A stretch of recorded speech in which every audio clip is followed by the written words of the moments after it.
فضيلة الشيخ مولانا إبراهيم بھٹی حفظه الله تعالى. إن الحمد لله نحمده ونستعينه ونستغفره ونعوذ بالله من شرور أنفسنا ومن سيئات أعمالنا من يهده الله فلا مضل له ومن يضلل فلا هادي له وأشهد أن لا إله إلا الله وحده لا شريك له وأشهد أن محمدا عبده ورسوله من يطع الله ورسوله فقد رشد واهتدى ومن يعص الله ورسوله فقد ضل وغوى أما بعد فإن خير الحديث كتاب الله وخير الهدي هدي محمد صلى الله عليه وسلم وشر الأمور محدثاتها وكل محدثة بدعة وكل بدعة ضلالة وكل ضلالة في النار. أما بعد، باب قول الله تعالى ونضع الموازين القسط ليوم القيامة وأن أعمال بني آدم وقولهم يوزن.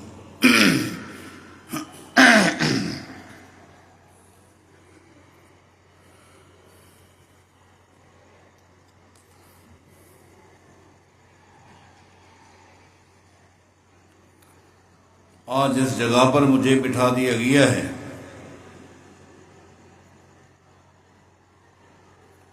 کیونکہ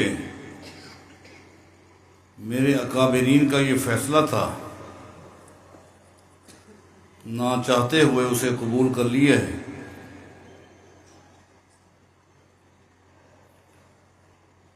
جبکہ اس وقت مجھ سے زیادہ علم والے، عمل والے، تجربے والے، تدریس میں مہارت رکھنے والے اہل علم موجود ہیں. یہ ان کا حق تھا.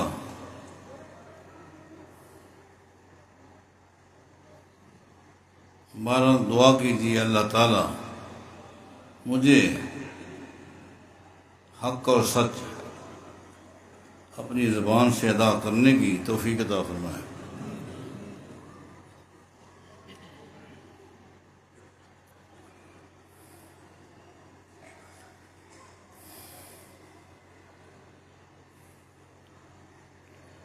ابھی آپ نے سن لیا ہے کہ صحیح بخاری کی آخری حدیث پر آج درس ہے.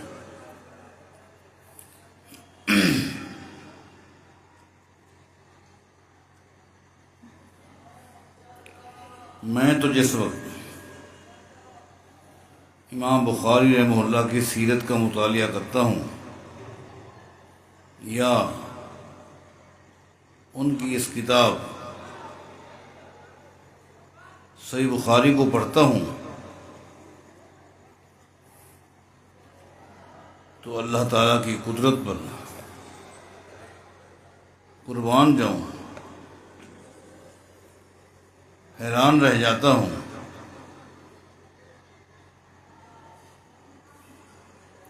کہ کس طرح اللہ تعالیٰ نے ایک شخص جو کہ مجوسی تھا، اللہ تعالیٰ نے اس کو اسلام کی توفیق دی کہ وہ حاکم بخارا یمان جوفی کی ہاتھ پر اسلام لاتا ہے. اللہ کی شان، اللہ کی قدرت دیکھیں. اس نو مسلم کے گھر بچہ پیدا ہوا، اللہ نے اس کے دل میں بات ڈالی، اس بچے کا نام ابراہیم رکھا.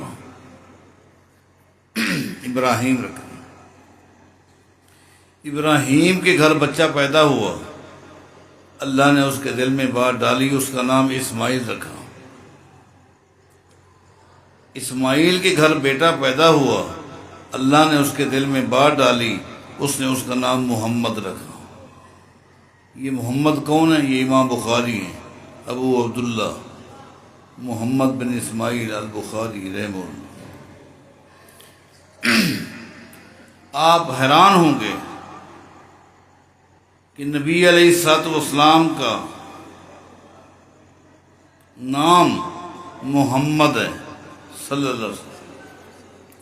آپ کا سلسلہ نسب سیدنا اسماعیل علیہ السلام سے جا ملتا ہے، اور اسماعیل علیہ السلام بیٹے ہیں ابراہیم علیہ السلام کے۔ خاتم النبیین صلی اللہ علیہ وسلم کا خادم، آپ کی سیرت کا دفاع کرنے والا، آپ کی سیرت کو محفوظ کرنے والا، لوگوں تک پہنچانے والا، اس کے سلسلہ نسب پر بھی غور کیجئے۔ اس کا نام بھی محمد، اس کے باپ کا نام اسماعیل، دادا کا نام ابراہیم۔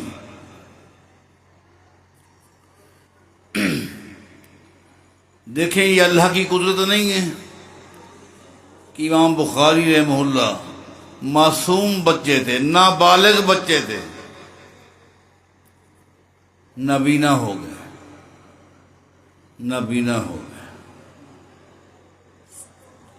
والدہ بیچاری لے جا کر ہر حکیم کے پاس جاتی ہے، والد فوت ہو چکے تھے،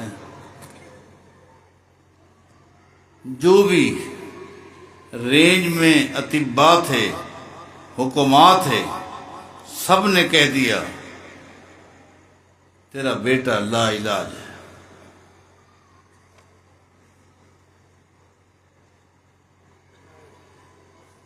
اے بہن جا اللہ سے دعا کر، اللہ قادر ہے، علاج اس کا کوئی نہیں۔ روتی ہوئی آ رہی ہے،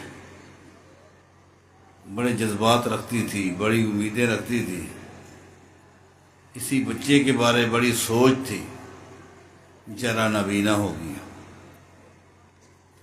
رات کو بچے کو ساتھ سلایا ہوا ہے، ماں رو رو کر سو گئی، خواب دیکھتی ہے، خواب میں سیدنا ابراہیم علیہ السلام آ کر کہتے ہیں بخاری کی والدہ تجھے مبارک ہو، اللہ نے تیرے بیٹے کی آنکھیں واپس کر دی۔ خواب کے بعد عموماً آنکھ کھل جاتی ہے، ایک دم ماں کی آنکھ کھلی، دیکھا بخاری اٹھ کر بیٹھا ہے، اللہ نے آنکھیں واپس کر دی، اور اللہ نے آنکھیں جب واپس لوٹائی اتنی قوت کے ساتھ، اتنی قوت کے ساتھ روشنی واپس آئی۔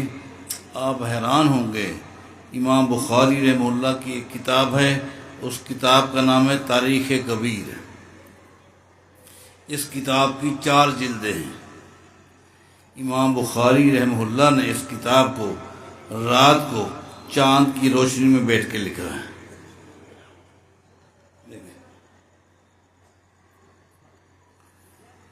اللہ کی شان دیکھیں، اللہ کی قدرت دیکھیں، کیا اللہ تعالیٰ نے۔ آج آپ بڑے بڑے ذہین لوگوں کے حوالے دیتے ہیں، ان کو فلاں کی کتاب یاد ہے، فلاں کی بھی، اغیار کی کتابوں کا مطالعہ وغیرہ، اس طرح کے لاکھوں لوگ قربان جائیں امام بخاری رحمہ اللہ۔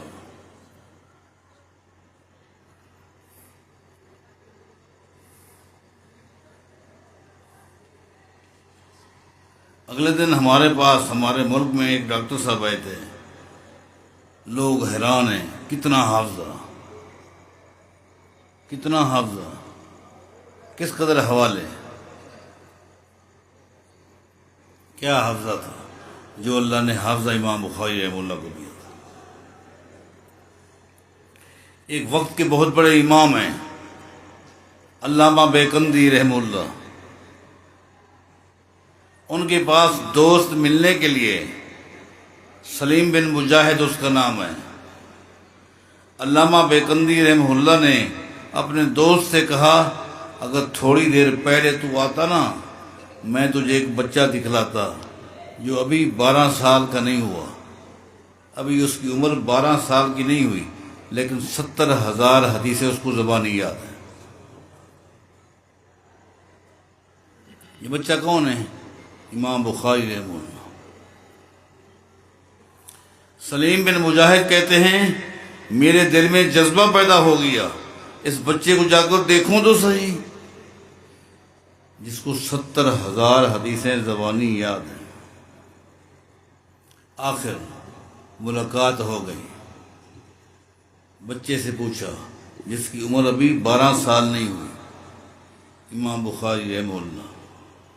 سلیم بن مجاہد نے پوچھا آپ کے متعلق مجھے معلوم ہوا ہے آپ کو 70,000 حدیثیں زبانی یاد ہیں۔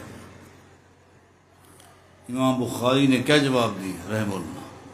فرمایا اللہ کی توفیق سے، اللہ کے فضل سے، اللہ کی رحمت سے خالی مجھے 70,000 حدیثیں یاد نہیں ہیں، بلکہ ان 70,000 حدیثوں میں سے ہر حدیث میں جتنے راوی ہیں ان تمام راویوں اور ان کی زندگیوں کے، سیرت کے، منہج کے حوالے سے، فکر کے حوالے سے پوری کی پوری تاریخ کا بھی علم ہے۔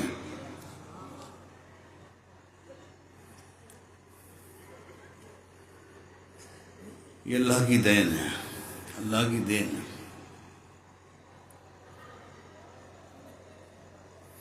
یہ بھی دیکھیے، ایک تو اللہ کی دین ہے۔ آپ کو پتہ ہے امام بخاری رحمہ اللہ شاگرد کن کے ہیں؟ امام احمد بن حنبل رحمہ اللہ کے۔ امام احمد بن حنبل رحمہ اللہ جو کہ امام بخاری کے استاد ہیں، جس دن وہ فوت ہوئے ان کے بیٹے عبداللہ نے لوگوں کو اپنے باپ کا مکتبہ دکھلایا، لائبریری دکھلائی۔ وہ لائبریری اتنی بڑی تھی کہ محدثین کہتے ہیں اگر اس مکتبے کی کتابوں کو اٹھا کر کسی اور جگہ پر لے جانا پڑتا تو کم از کم ان کتابوں کو اٹھانے کے لیے 12 اونٹ کی ضرورت پیش آتی۔ اب آپ جانتے ہیں مجھ سے بہتر ایک اونٹ کتنا وزن اٹھاتے ہیں؟ 12 اونٹ ان کتابوں کو اٹھاتے ہیں۔ عبداللہ نے لوگوں کو بتایا لوگوں یہ تم نے میرے باپ کا مکتبہ دیکھا ہے، یہ پورا مکتبہ میرے باپ کو زبانی یاد تھا۔ یہ حافظ ہے،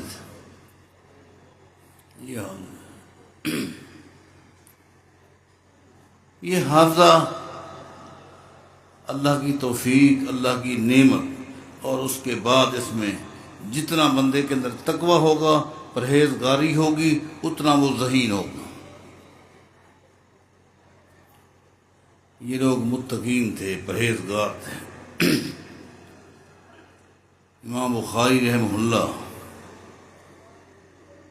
ایک وقت کے عظیم محدث تھے، عظیم فقیہ تھے، عظیم امام تھے۔ آپ ان کی سیرت کا مطالعہ کریں گے تو آپ حیران ہو جائیں گے، لیکن چونکہ یہ وقت نہیں ہے کہ میں امام بخاری رحمہ اللہ کی سیرت پر گفتگو کروں، میں نے آگے چلنا ہے، اس لیے زیادہ گفتگو ہوگی ہماری صحیح بخاری کے حوالے سے اور بالخصوص آخری حدیث کے حوالے سے۔ یہ ضمناً آپ کو بتا دیا ہے کہ یہ امام بخاری رحمہ اللہ ہیں، امام بخاری رحمہ اللہ ہیں۔ انہوں نے جو یہ کتاب لکھی ہے اپنے استاد کی خواہش پر۔ ان کے استاد کون ہیں؟ اسحاق بن راہویہ۔ آپ کو حیرت ہوگی امام بخاری کے یہ استاد ہیں اور یہ امام احمد بن حنبل کے بھی استاد ہیں۔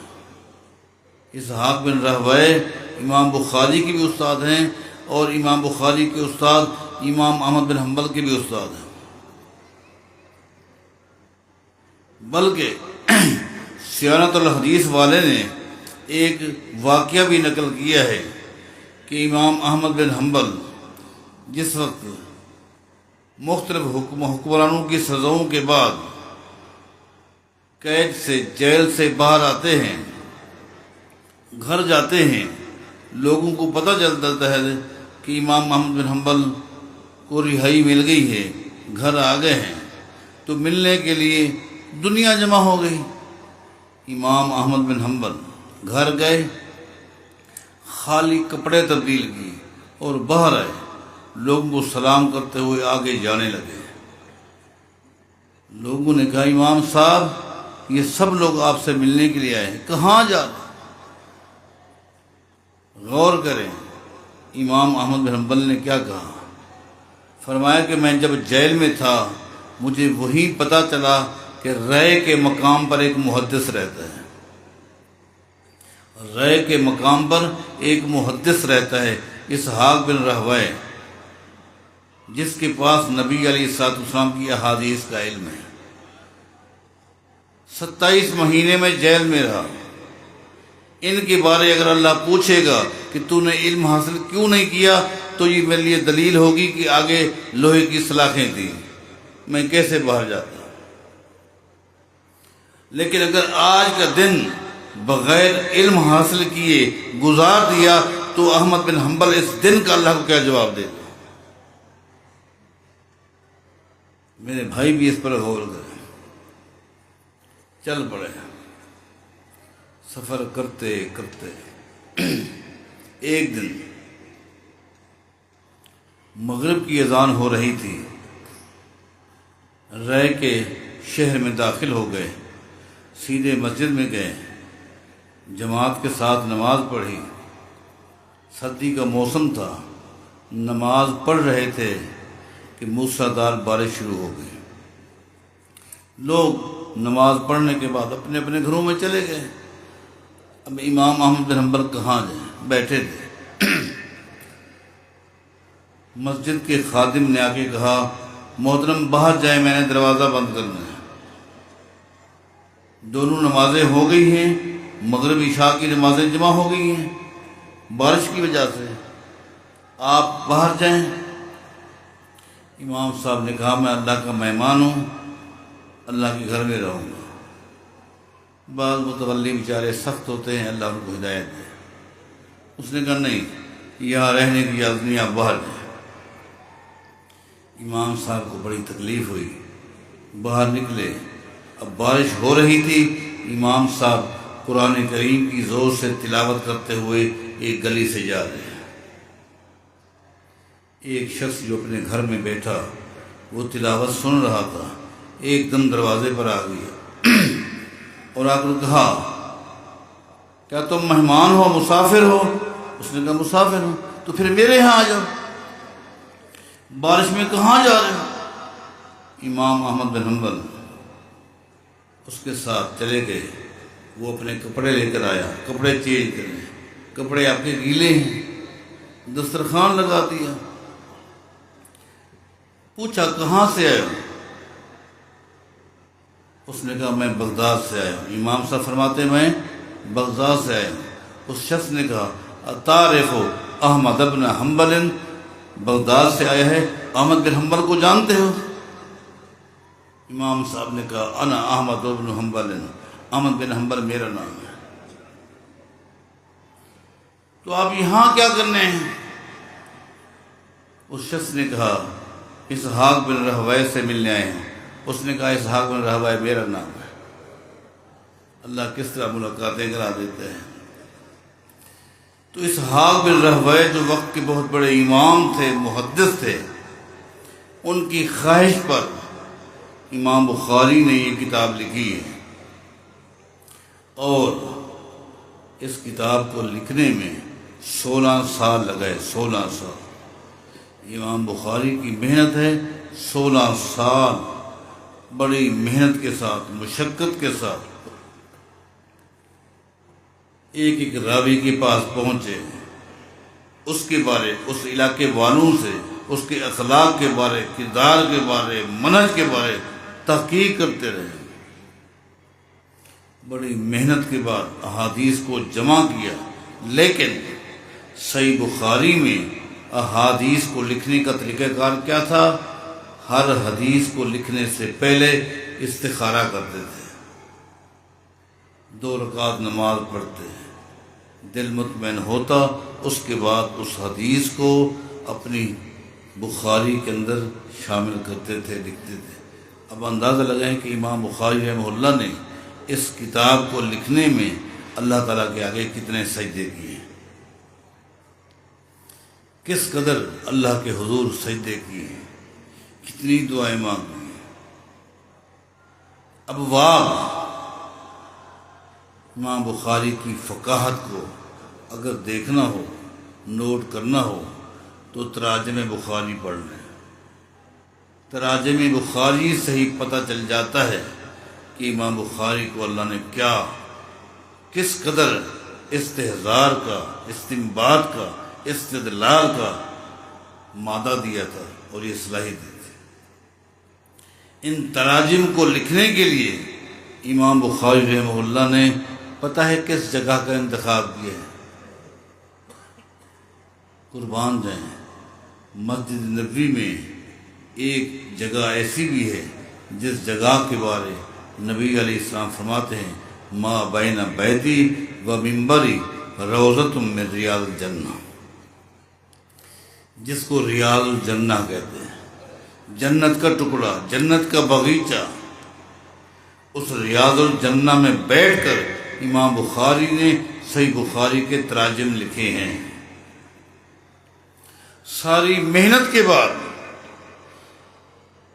پھر بھی آخری مرحلہ کیا ہے؟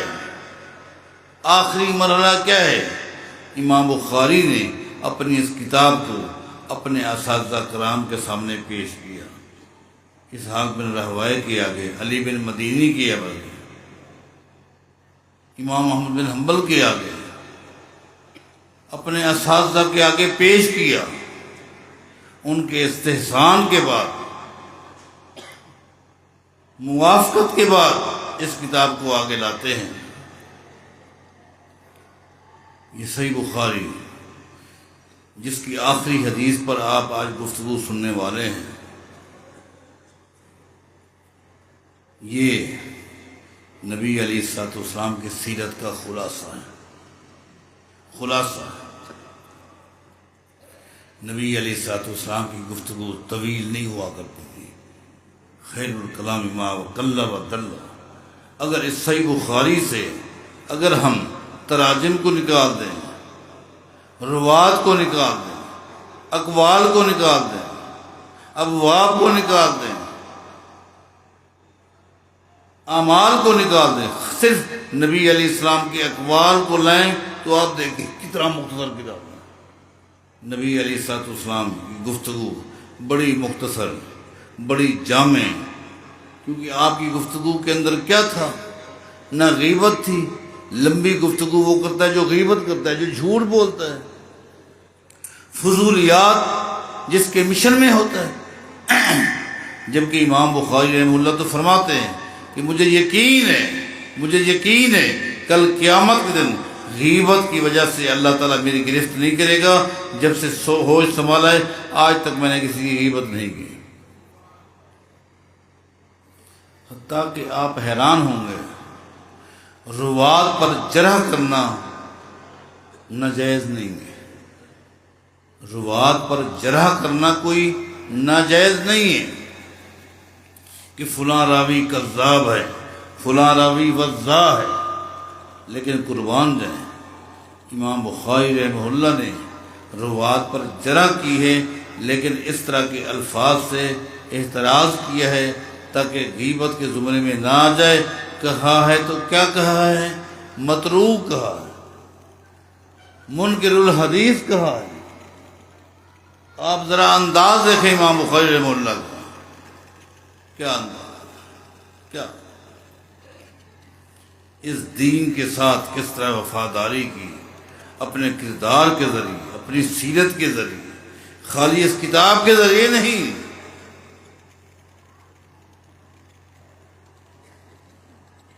کیونکہ امام بخاری رحمہ اللہ ایک محدث تھے،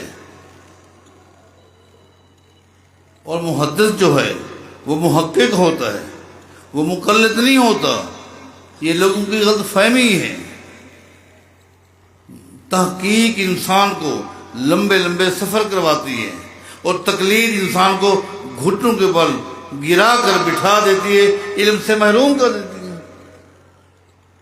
رحلات ہیں، محدثین کے رحلات ہیں، لمبے لمبے سفر ہیں۔ ایک سفر میں کشتی پر سوار تھے، سمندر کا سفر تھا، ایک آدمی کے ساتھ دوستی ہو گئی، وہ بھی مسافر تھا۔ اس نے پوچھ لیا کہاں جا رہے ہو، کیا کرنے جا رہے ہو، زاد راہ بھی تمہارے پاس ہے کہ نہیں؟ امام بخاری کہہ بیٹھے جی ہاں میرے پاس 1000 اشرفی ہیں۔ اس مسافر کو پتہ چل گیا کہ اس کے پاس 1000 اشرفی ہیں۔ کشتی چلتی رہی سمندر میں، تھوڑی دیر کے بعد اس مسافر نے چیخنا شروع کر دیا، کھڑے ہو کر اس کونے میں چیخنا شروع کر دیا، میرے پاس 1000 اشرفی تھی، کسی نے نکال لی۔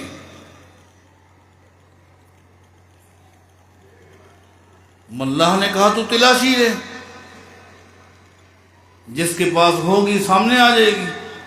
اب اس نے اس کونے سے مسافروں کی تلاشی لینا شروع کی، تلاشی کرتے کرتے کرتے لیتے لیتے امام بخاری تک پہنچ گیا۔ امام بخاری رحمہ اللہ کی مکمل تلاشی لی، اشرفیاں نہیں تھی، اشرفیاں نہیں تھی۔ پریشان ہو کر بیٹھ گیا، اور امام بخاری رحمہ اللہ سے پوچھتے ہیں تو نے نہیں کہا تھا میرے پاس 1000 اشرفی ہیں؟ اس نے کہا تھی، جب تو نے شور مچایا تو میں نے 1000 اشرفیاں جو میری تھی میں نے سمندر میں ڈال دی۔ سمندر میں کیوں ڈالی؟ اس نے کہا دیکھیے، قسم کی باری آتی وہ بات کی بات ہے، تجھ سے پوچھا جاتا، اللہ کو گواہ بنا کر پوچھا جاتا، وہ تو بات ہی بات ہے، لیکن وقتی طور پر میرے اوپر دھبا تو لگ جاتا نا، چوری کا دھبا لگ جاتا، اور میں اللہ کا دین تلاش کرنے کے لیے نکلا ہوں، میرے اوپر دھبا آ گیا تو اللہ کے دین پر دھبا آ جائے گا۔ علماء کو، طلباء کو، ہم جیسے طلباء کو سوچنا چاہیے۔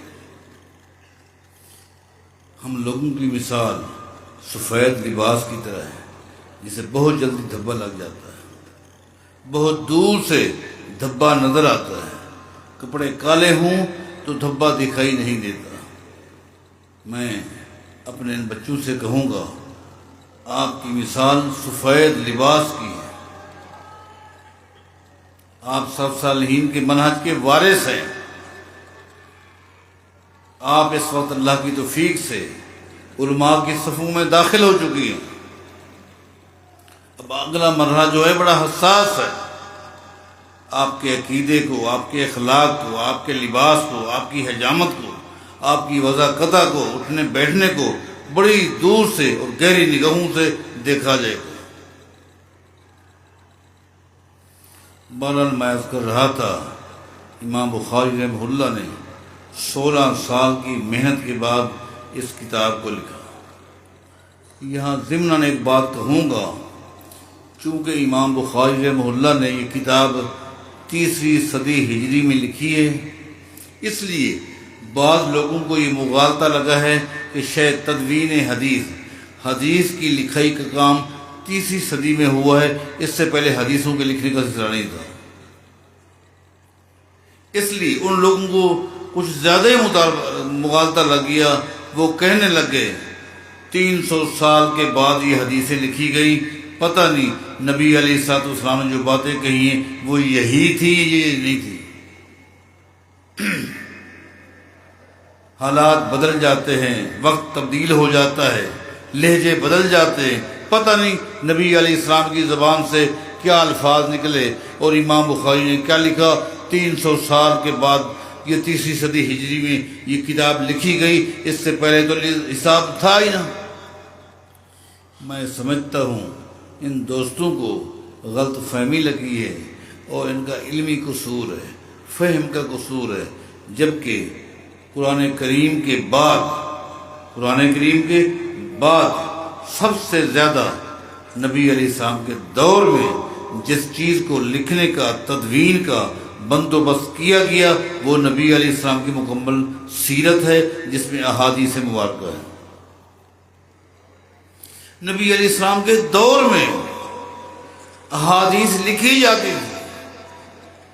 آپ نے علماء کرام سے سنا ہے، آپ ان دوستوں سے پوچھیں کہ صحیفہ عبداللہ بن عمر بن عاص جو تھا، یہ صحیفہ آپ مانتے ہیں؟ آپ نے اپنی کتابوں میں طلوع اسلام وغیرہ میں اس کو تسلیم کیا ہے کہ جی ہاں عبداللہ بن عمر بن عاص کے پاس یہ صحیفہ تھا۔ تو یہ صحیفہ انہوں نے کہاں سے لکھا؟ وہ تو خود کہتے ہیں کہ نبی علیہ السلام کی زبان مبارک سے نکلی ہوئی ہر بات کو میں لکھ لیا کرتا تھا۔ ایک موقع پر جب کچھ لوگوں نے مجھے منع کیا کہ نبی علیہ السلام بھی تو انسان ہیں، کبھی آپ غصے میں ہوتے ہیں، کبھی آپ خوشی کے موڈ میں ہوتے ہیں، تو ہر بات لکھ لیتا ہے، تو پھر میں آپ سے پوچھنے کے لیے آیا ہوں، آپ کی کون سی بات لکھوں اور کون سی بات نہ لکھوں؟ نبی علیہ السلام نے اپنی انگلی کو اپنی زبان مبارک کے قریب کیا اور کہا، عبداللہ والذی نفسی بیدہ ما یخرج منہ الا الحق، مجھے اس ذات کی قسم ہے جس کے ہاتھ میں میری جان ہے، میری زبان سے سوائے حق کے کچھ اور نکلتا ہی نہیں، جو کچھ میری زبان سے نکلے اس کو لکھ لیا کرو۔ حدیث کی لکھائی کا سلسلہ تو تھا، سب سے صحابہ کرام میں سب سے زیادہ حدیثیں ان کو آتی تھی۔ دوسری پوزیشن میں کون تھے؟ سیدنا ابو ہریرہ رضی اللہ تعالیٰ عنہ۔ سیدنا ابو ہریرہ رضی اللہ تعالیٰ عنہ خود کہا کرتے تھے، عبداللہ نمبر لے گیا، پہلی پوزیشن اسی کی۔ اس کی وجہ یہ ہے اس کو لکھنا آتا تھا، مجھے لکھنا نہیں آتا، میں زبانی یاد کرتا تھا۔ لکھنے کا سلسلہ تھا۔ اچھا، میں ان بھائیوں سے پوچھتا ہوں کہ نبی علیہ السلام نے دنیا کے مختلف حکمرانوں کو اسلام کی دعوت کے جو خط لکھے وہ تحریر تھی کہ نہیں تھی؟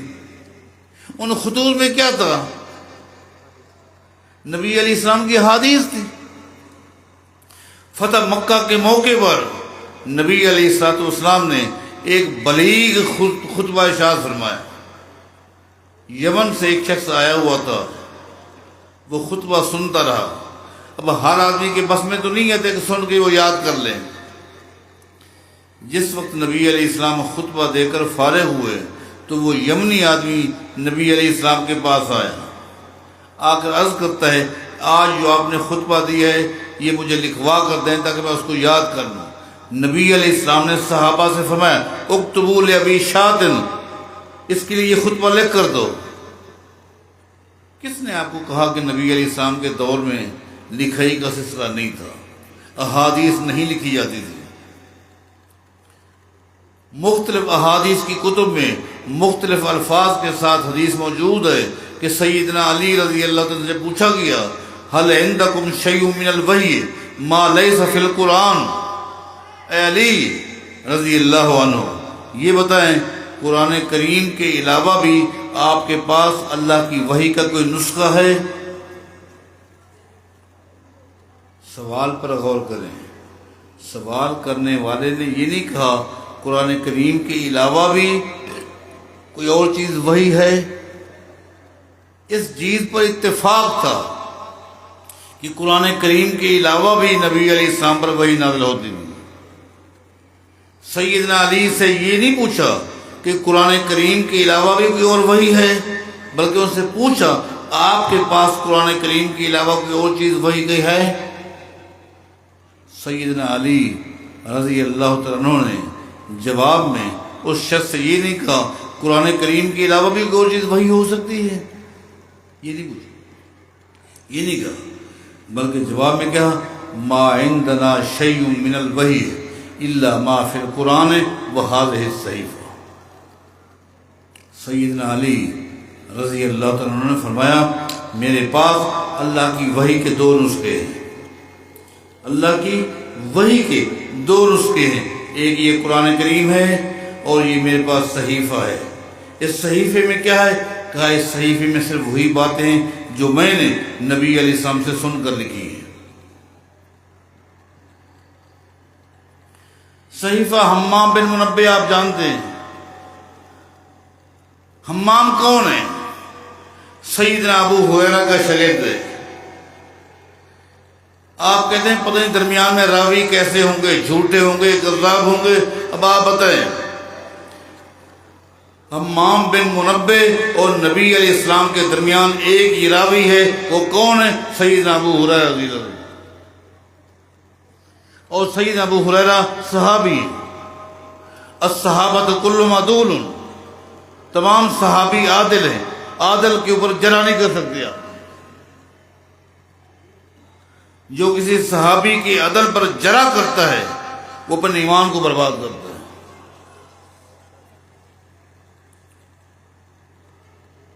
دوسری صدی کے اندر کمال ہے، عمر بن عبدالعزیز غالباً 99 ہجری سے 101 ہجری تک سب سے زیادہ اہتمام تدوین حدیث، نبی علیہ السلام کی احادیث کے لکھوانے کا بندوبست کرتے ہیں، اہل علم کو جمع کرتے ہیں اور فرماتے ہیں مجھے خطرہ ہے کہیں نبی علیہ السلام کی سیرت غیر محفوظ نہ ہو جائے، ضائع نہ ہو جائے، ان کو لکھو۔ یہ دوسری صدی ہجری شروع ہو رہی ہے، آپ تو تیسری صدی کی بات کرتے ہیں، یہ دوسری صدی ہجری ہے۔ مسند ابی داؤد کب لکھی گئی؟ یہ دوسری صدی ہے۔ مسند ابی داؤد، ایک ہے سنن ابی داؤد۔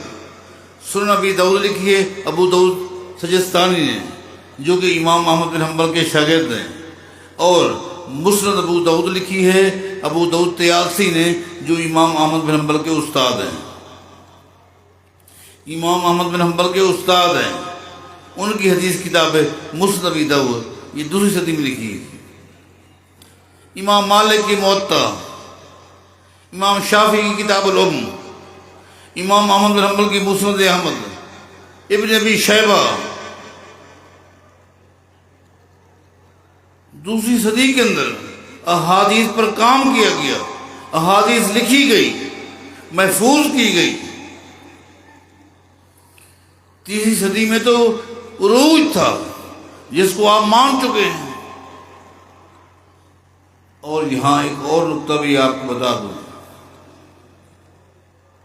آپ غور کریں، قرآن کریم کے بعد سب سے زیادہ احادیث کی حفاظت کا کام کیوں کیا گیا؟ اس کی وجہ کیا ہے؟ تدوین حدیث کا کام ہر دور میں ہوا کیوں ہوا؟ اس کی وجہ کیا ہے؟ اس کی بنیادی اور مرکزی وجہ یہ ہے قرآن کریم کی وہ تفسیر جو ہر طرح کے عیب سے، غلطیوں سے پاک ہے، وہ صرف ایک ہے، وہ حدیث مصطفیٰ ہے صلی اللہ علیہ وسلم۔ یہ قرآن کریم کی تفسیر ہے، اور یہ تفسیر وہ نہیں ہے جس کا تعلق کسی انسان کی رائے سے ہو، یہ نبی علیہ السلام کی ذاتی رائے نہیں ہے، اللہ کی وحی سے۔ ان لا تحرک بہ لسانک لتعجل بہ ان علینا جمعہ وقرآنہ وَإِذَا قَرَأْنَاهُ فَاتَّبِعْ قُرْآنَهُ ثُمَّ إِنَّ عَلَيْنَا بیان۔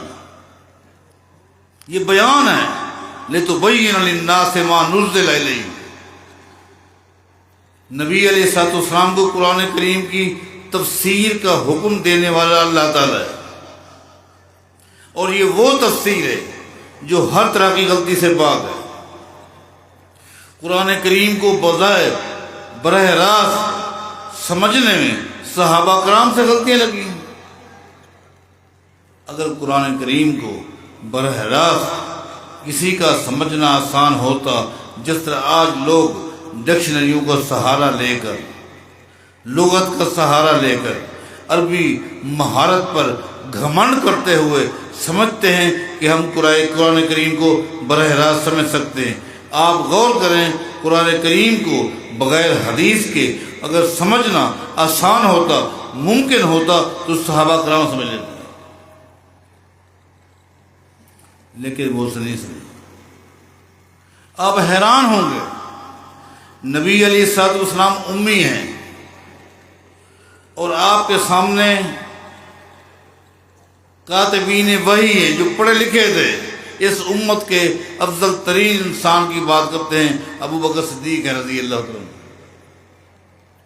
لکھنا بھی جانتے ہیں, پڑھنا بھی جانتے ہیں, مادری زبان عربی ہے. نبی علیہ السلام کو نہ لکھنا آتا ہے نہ لکھا ہوا آپ پڑھ سکتے ہیں, دیکھ کر پڑھ نہیں سکتے, آپ امی ہیں. ابو بکر صدیق لکھنا بھی جانتا ہے, پڑھنا بھی جانتا ہے. جس طرح نبی علیہ السلام عربی ہیں, ابو بکر صدیق بھی کیا ہیں, عربی ہیں. لیکن ابو بکر صدیق بھی براہ راست قرآن کریم کو حدیث کے بغیر نہیں سمجھ سکے. اگر صحابہ کرام قرآن کریم کو بغیر حدیث کے نہیں سمجھ سکے تو صحابہ کے بعد وہ کون سا شخص ہے جو قرآن کریم کو حدیث کے بغیر سمجھ سکتا ہے؟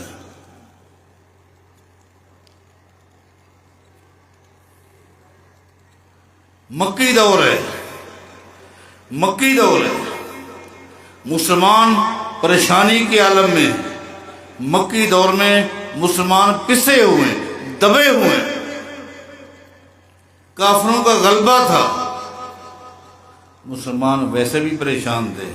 پریشانیوں پر پریشانی یوں ہوئی, کسی نے آ کر اطلاع دی کہ ایران نے روم پر چڑھائی کی ہے اور روم کے دارالخلافہ قسطنطنیہ تک پہنچ گئے, تباہ کر دیے. اس اطلاع پر مکے کے کافر تو خوش ہو گئے لیکن مسلمانوں کی تکلیف میں اضافہ ہو گیا. کیوں؟ مکے کے کافر اس لیے خوش ہو گئے اس لیے کہ ان کا مزاج, ان کا عقیدہ ایرانیوں کے ساتھ ملتا تھا. وہ مجوسی تھے, آتش پرست تھے. مکے کے کافر بت پرست تھے. اور روم کے لوگوں سے مسلمانوں کا تعلق قریب کا تھا, اس لیے کہ وہ بھی ایک اللہ کو مانتے تھے, مسلمان بھی ایک اللہ کو مانتے تھے. مسلمانوں کو تکلیف ہوئی, کافر بے انتہا خوش تھے. مسلمانوں کی اس تکلیف پر اللہ تعالی نے سورہ روم کو نازل کر دیا. الف لام میم غلبت الروم فی ادنی الارض وهم من بعد غلبهم سیغلبون فی بضع سنین. اللہ تعالیٰ فرماتا ہے ٹھیک ہے, روم نے چڑھائی کی, ایران نے چڑھائی کی, روم ناکام ہو گیا, مغلوب ہو گیا, لیکن فی بضع سنین اللہ تعالیٰ فرماتا ہے مسلمانوں یہ چند سالوں کی بات ہے. چند سالوں کے بعد دیکھو گے یہی روم چڑھائی کرے گا اور ایران کو برباد کر دے گا. جس وقت قرآن کریم کی یہ آیات نازل ہوئی تو مکہ کے کافروں نے ابو بکر صدیق رضی اللہ عنہ کو گھیر لیا. یہ تمہارا ساتھی کیا کہتا ہے, چند سالوں کی بات ہے. ایران نے تو روم کو ایسا تباہ کیا ہے, ایسی کمر توڑی ہے 100 سال تک وہ سیدھا نہیں ہو سکتا. یہ چند سالوں کی بات ہے, عقل مانتی ہے. تباہ ہو گیا, برباد ہو گیا. تمہارا ساتھی محمد کیا کہتا ہے صلی اللہ علیہ وسلم. ابو بکر صدیق نے کیا کہا رضی اللہ عنہ, عقل نہیں مانتے. تم جس طرح کہہ رہے ہو نا عقل نہیں مانتے, اس لیے کہ روم کی کمر ٹوٹ گئی. لیکن نبی علیہ السلام نے فرما دی ہے, قرآن کریم میں آ گئی ہے, میرا اس پر ایمان ہے. کافروں نے کہا کہ ٹھیک ہے, پھر شرط لگا. یہ ان دونوں کی بات ہے کہ طرفین کی شرط کو شریعت نے ناجائز نہیں کہا تھا. شرط لگ گئی,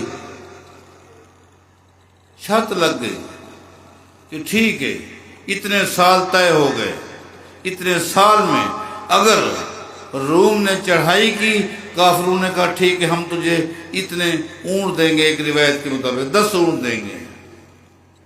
اگر چڑھائی نہیں کی تو ہمیں 10 اونٹ دے گا. بکریوں کا ذکر بھی آتا ہے. ٹھیک ہے. ابو بکر صدیق, اب بات کو سنیں, ابو بکر صدیق رضی اللہ عنہ یہ شرط لگا کر نبی علیہ السلام کے پاس آتے ہیں. نبی علیہ السلام کیا فرماتے ہیں؟ اے ابو بکر، اللہ تعالیٰ نے قرآن کریم میں فرمایا فی بضع سنین، فی بضع سنین، بضع کا لفظ اللہ نے استعمال کیا ہے۔ اے ابو بکر، بضع کا لفظ جو ہے 3 کے ہندسے سے لے کر 9 کے ہندسے تک استعمال ہوتا ہے۔ 3 کے ہندسے سے لے کر 9 کے ہندسے تک استعمال ہوتا ہے۔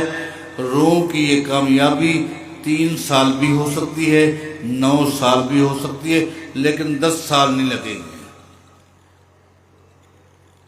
اب آپ بتائیں، ایک شخص جو لکھنا جانتا ہے، پڑھنا جانتا ہے، قرآن کریم کا معنی اپنی عقل کے ذریعے، عربی لغت کے ذریعے کر رہا ہے، غلطی کر رہا ہے۔ نبی علیہ الصلوۃ والسلام جو کہ ناطق وحی ہیں، جن کو اللہ نے فرمایا لِتُبَيِّنَ لِلنَّاسِ مَا نُزِّلَ إِلَيْهِمْ، آپ قرآن کریم کی تفسیر اللہ کی وحی سے کر رہے ہیں۔ فرمایا ابو بکر اس مدت میں اضافہ کرو، ہاں مدت بڑھا دو، 6-7 سال کی بجائے 9 سال کرو، لیکن اونٹ کی تعداد بڑھا دو، 10 اونٹ کی بجائے 100 اونٹ کر دو۔ ابو بکر صدیق پہنچ گئے کافروں کے پاس، ابی بن خلف کے پاس، ان کے پاس پہنچ گئے۔ ہاں پریشان ہو، کیا چاہتے ہیں؟ مدت میں اضافہ۔ کتنا؟ وہ تو ہنسنے لگ گئے کہ اب اس کی عقل کام کر رہی ہے، 9 سال کا تو ٹھیک ہے، اونٹ بھی بڑھا دو۔ کتنے بڑھائیں؟ 100 کر دو۔ 100 کر دیے۔ قربان جائیں، اللہ تعالیٰ قرآن کریم میں فرماتا ہے یومئذ یفرح المومنون، یومئذ یفرح المومنین۔ اے میرے نبی صلی اللہ علیہ وسلم، آج مسلمان پریشان تھے، پریشانی میں اضافہ ہو گیا۔ آج پریشان تھے، پریشانی میں اضافہ ہو گیا۔ چند سال بعد مسلمان خوش ہوں گے اور خوشی میں اضافہ ہو جائے گا۔ آج پریشان تھے، پہلے سے دبے ہوئے تھے، پریشانی میں اضافہ ہو گیا۔ اس وقت مسلمان خوش ہوں گے، خوش ہوں گے۔ کیوں؟ اس لیے کہ اللہ کی مدد آ چکی ہوگی، اللہ کی مدد آ چکی ہوگی، مسلمان خوش ہوں گے، اور یہ اس بات سن کر ان کی خوشی میں اضافہ ہو گیا۔ نبی علیہ السلام نے، صحابہ کرام نے ہجرت کی، اس بات کو ابھی 7 سال نہیں ہوئے تھے، ابھی 7 سال نہیں ہوئے تھے کہ بدر کا معاملہ پیش آیا، اور بدر میں اللہ نے کامیابی دی، اور مسلمان خوش ہو کر بدر میں اللہ کی نصرت پر خوش ہو کر مسلمان خوشی خوشی مدینہ آ رہے تھے۔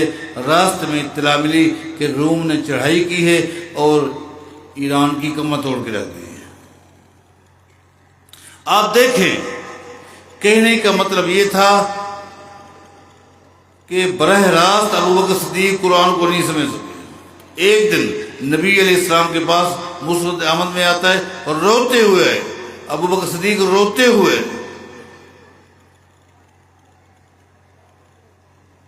آخر کہتے ہیں، قرآن کریم کی ایک آیت سناتے ہیں۔ اللہ تعالیٰ فرماتا ہے من یعمل سوءا یجز بہ، من یعمل سوءا یجز بہ، جو شخص بھی ذرے کے برابر غلطی کرے گا اس کو اس کی سزا ملے گی۔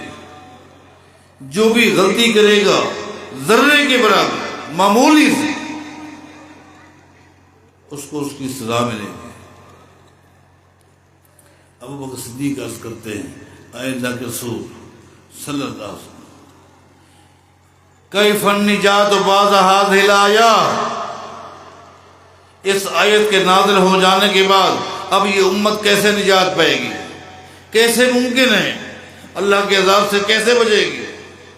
یہ تو آیت کہہ رہی ہے من یعمل سوءا یجز بہ، سزا ملے گی، ہمارا کیا بنے گا؟ آیت کا لفظی معنی ابو بکر صدیق کو آتا تھا، لیکن قرآن کریم کی تفسیر صحیح نہیں سمجھ سکے، اس لیے کہ قرآن کریم کی تفسیر جو ہے وہ نبی علیہ السلام کی حدیث ہے۔ اب بتائیں، وہ رو رہا ہے، قرآن کریم کی آیت کو پڑھ کر، عربی ہے، پڑھنا جانتا ہے، لکھنا جانتا ہے، مانا جانتا ہے، رو رہا ہے، لیکن ناطق وحی مفسر قرآن محمد الرسول اللہ صلی اللہ علیہ وسلم کیا فرما رہے ہیں؟ فرماتے ہیں اے ابو بکر الست تمرض، کہ تو کبھی بیمار نہیں ہوتا؟ میں تو ہوتا ہوں۔ الست تحزن، کبھی پریشان نہیں ہوتا؟ میں تو پریشان ہوتا ہوں۔ کبھی ذاتی مسئلہ ہوتا ہے پریشان ہوتا ہوں، کبھی خاندانی مسئلہ آتا ہے، کبھی برادری کا، پریشان تو ہوتا ہوں۔ فرمایا سن لے فإن ذاک بذاک، ایک مومن یہ دنیا میں پریشان ہوتا ہے، ان پریشانیوں کی وجہ سے اللہ تعالیٰ وہ جو گناہ ہوتے ہیں وہ معاف کر دیتا ہے، برابر ہو جاتا ہے۔ اب سکون مل گیا۔ قرآن کریم کو حدیث کے ذریعے سمجھنے سے سکون ملتا ہے، براہ راست سمجھو گے تو پریشان ہو جاؤ۔ ایک شخص سیدنا عمر بن خطاب کے پاس آتا ہے رضی اللہ عنہ، آ کر کہتا ہے امیر المومنین رضی اللہ عنہ، قرآن کریم میں نے پڑھا ہے، قرآن کریم میں تو اللہ تعالیٰ فرماتا ہے لیس علیکم جناح ان تقصروا من الصلاۃ ان خفتم ان یفتنکم الذین کفروا، جب کافر کے فتنے کا ڈر ہو، کافروں کے فتنے کا ڈر ہو، اس وقت نماز کو قصر کر لیا کرو۔ کب؟ جب خطرہ ہو کافروں کے فتنے کا۔ اب کہاں کافر، عرب کی پوری سرزمین مسلمانوں کے پاس ہے، کافر تو ہے نہیں۔ اب یہ 2 رکعتیں کیوں پڑھتے ہیں؟ پریشان تھا، اس کو قرآن سمجھ نہیں آ رہا تھا۔ ابو بکر صدیق نے کیا فرمایا؟ سیدنا عمر بن خطاب نے کیا فرمایا؟ فرمایا سن لے عجبت مما عجبت، جس طرح تو اس آیت کو پڑھ کر پریشان ہوا ہے، میں بھی اس آیت کو پڑھ کے پریشان ہو گیا تھا، میں بھی پریشان ہو گیا تھا۔ پریشانی کا علاج ہمارے پاس کیا تھا؟ سألت رسول اللہ صلی اللہ علیہ وسلم، میں نے اپنی پریشانی کو دور کرنے کے لیے، اس آیت کو سمجھنے کے لیے انتخاب کیا، کس کا؟ محمد الرسول اللہ۔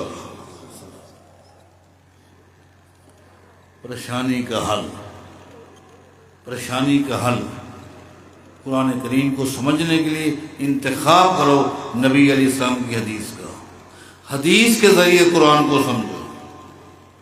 نبی علیہ السلام میں صدقۃ تصدق اللہ بہا علیکم، لوگو یہ اللہ تعالیٰ کا ایک انعام ہے اپنی مخلوق کے لیے، اس کو قبول کرو۔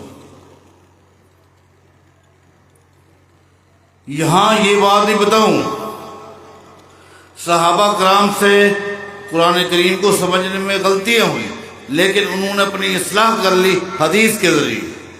لیکن کچھ لوگوں نے اپنا عقیدہ بنا لیا، کچھ لوگوں نے اپنا عقیدہ بنا لیا کہ قرآن کریم کو سمجھنے کے لیے حدیث کی ضرورت ہی نہیں، قرآن کو ہم سمجھیں گے اپنی عقل کے ذریعے، مرکز ملت کی عقل کے ذریعے، اور ہر وہ حدیث جو عقل سے ٹکرائے گی اس کو ردی کی ٹوکری میں ڈال دے گی۔ یہ ایک بدترین فتنہ ہے۔ قرآن کریم کو چاہے وہ عقیدہ ہو، چاہے وہ عبادات ہو، وہ نماز ہو، روزہ ہو، حج ہو، زکوٰۃ ہو، آپ حدیث کے بغیر سمجھ ہی نہیں سکتے۔ قرآن کریم نے خالی نماز پڑھنے کا حکم دیا، اقیموا الصلاۃ۔ نماز کس کو کہتے ہیں؟ نماز میں کتنے ارکان ہیں؟ نماز میں کیا پڑھنا ہے؟ نماز کی ابتدا کیا ہے؟ نماز کی انتہا کیا ہے؟ کون بتائے گا؟ لِتُبَيِّنَ لِلنَّاسِ مَا نُزِّلَ إِلَيْهِمْ، اے میرے نبی آپ نے تفسیر کرنی ہے۔ یہ اللہ تعالیٰ نے پیغمبر کے علاوہ کسی اور کو حکم نہیں دیا، حکم دیا ہے محمد رسول اللہ کو دیا۔ لِتُبَيِّنَ لِلنَّاسِ مَا نُزِّلَ إِلَيْهِمْ، قرآن اور اس کا بیان، ان دونوں کا ذمہ اللہ تعالیٰ نے لیا ہے۔ بلکہ بعض احکام تو ایسے ہیں جو قرآن کریم میں ہیں نہیں، احادیث میں ہیں۔ مثلا میں آپ سے پوچھتا ہوں، جتنے مسلمان ہیں، چاہے وہ اپنے آپ کو حنفی کہلائے، مالکی، شافی، حنبلی، شافی، اہل الحدیث، اہل تشیع، کوئی بھی ہو، جب کوئی مسلمان فوت ہو جاتا ہے اس کی نماز جنازہ پڑھتے ہو نہیں پڑھتے؟ چاہے مالکی ہوں نماز جنازہ پڑھتے ہیں، حنبلی ہوں، مالکی ہوں، شافی ہوں، اہل سنت ہوں، اہل تشیع ہوں، سب جنازہ پڑھتے ہیں۔ میرا سوال یہ جو عبادت ہے، نماز جنازہ ایک عبادت ہے جس کو آپ سب پڑھتے ہیں، یہ قرآن کریم کی کس آیت میں ہے؟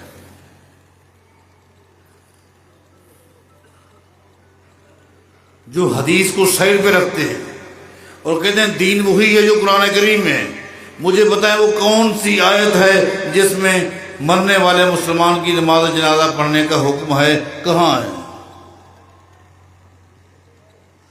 نبی علیہ السلام پڑھتے تھے نا، صحابہ کرام پڑھتے تھے نا، یہ حکم اگر قرآن کریم ہے تو کہاں ہے؟ مجھے بتائیں۔ وہ تو ایک موقع پر نبی علیہ السلام نے ایک منافق کی نماز جنازہ پڑھائی تو اللہ نے کہا وَلَا تُصَلِّ عَلَىٰ أَحَدٍ مِّنْهُمْ مَاتَ أَبَدًا وَلَا تَقُمْ عَلَىٰ قَبْرِهِ، اس طرح کے لوگوں کی آپ نماز جنازہ نہ پڑھایا کریں۔ یہ تو منع کیا ہے اس طرح کے لوگوں کی نماز جنازہ پڑھانے سے۔ نماز جنازہ کے پڑھانے کا حکم کہاں ہے؟ کس آیت میں ہے؟ کوئی آیت دکھلاؤ، یا تو پھر اس کی بات نہ مانو۔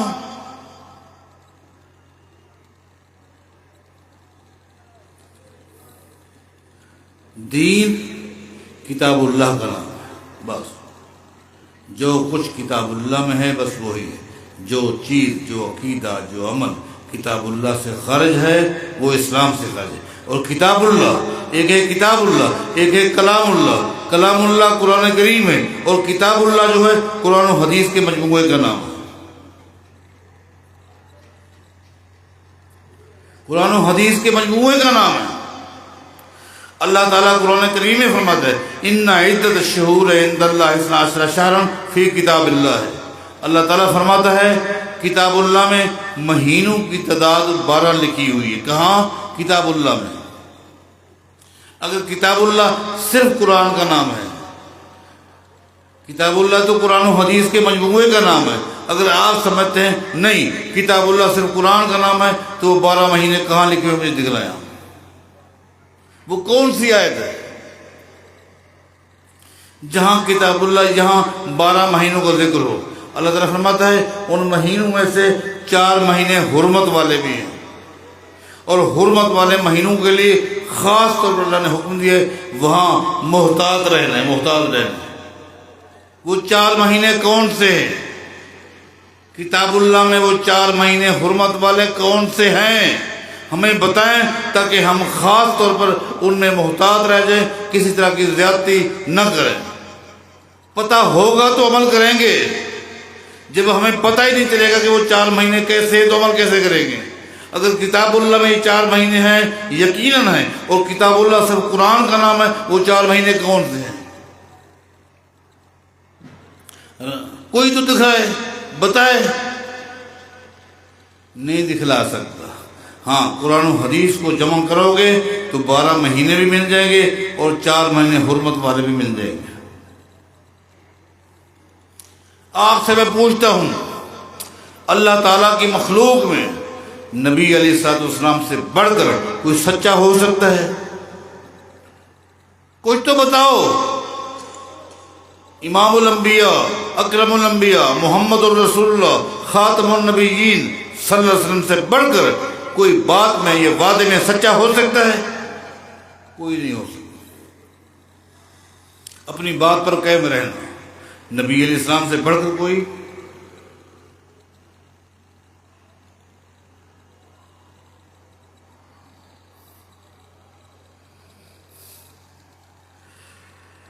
اپنی بات پر قائم رہنا۔ میں بھی آپ کے ساتھ ہوں، کہ نبی علیہ السلام سے بڑھ کر کوئی سچا نہیں ہو سکتا۔ اب صحیح بخاری اٹھائیں، نبی علیہ السلام کے پاس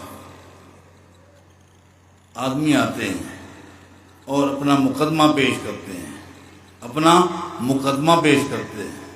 ایک نے کہا کہ میرا یہ بیٹا ہے، ان کی ہاں ملازم تھا، انسان ہے، میرے بیٹے نے اس کی بیوی کے ساتھ زیادتی کی، ہم فلاں کے پاس گئے، فلاں کے پاس گئے، کسی نے کہا اس کی سزا یہ ہے، اس کی یہ سزا ہے، آخر آپ کے پاس آئے ہیں، آپ نے ہماری بات سن لی ہے، اس کی بیوی ہے، میرا بیٹا ہے، گناہ ہو گیا ہے، لیکن ہماری ایک شرط ہے، ایک شرط ہے، بخاری اٹھائے، ایک شرط، اقضِ بیننا بکتاب اللہ، ہمارا فیصلہ کرنا لیکن کتاب اللہ سے کرنا ہے۔ فیصلہ کس سے کرنا ہے؟ کتاب اللہ سے کرنا ہے۔ اقضِ بیننا بکتاب اللہ، ہمارا فیصلہ کتاب اللہ سے ہونا چاہیے۔ نبی علیہ السلام میں سأقضی بینکما بکتاب اللہ، ٹھیک ہے میں تمہارا فیصلہ کتاب اللہ سے کروں گا۔ گویا انہوں نے شرط لگائی کتاب اللہ کی، اور نبی علیہ السلام نے بھی اس شرط کو مان لیا۔ سأقضی بینکما بکتاب اللہ، جی ہاں میں تمہارا فیصلہ کتاب اللہ سے کروں گا۔ اب نبی علیہ السلام نے کیا فیصلہ کیا؟ فرمایا تیرے بیٹے کو 100 کوڑے لگائے جائیں گے۔ ان کوڑوں کا ذکر قرآن کریم میں ہے، کوڑوں کا ذکر قرآن کریم میں ہے، اور نبی علیہ السلام میں تیرے بیٹے کی دوسری سزا یہ کہ 1 سال کے لیے اس کو جلا وطن کیا جائے گا۔ اس جلا وطن کا ذکر قرآن کریم میں نہیں ہے، حدیث میں ہے۔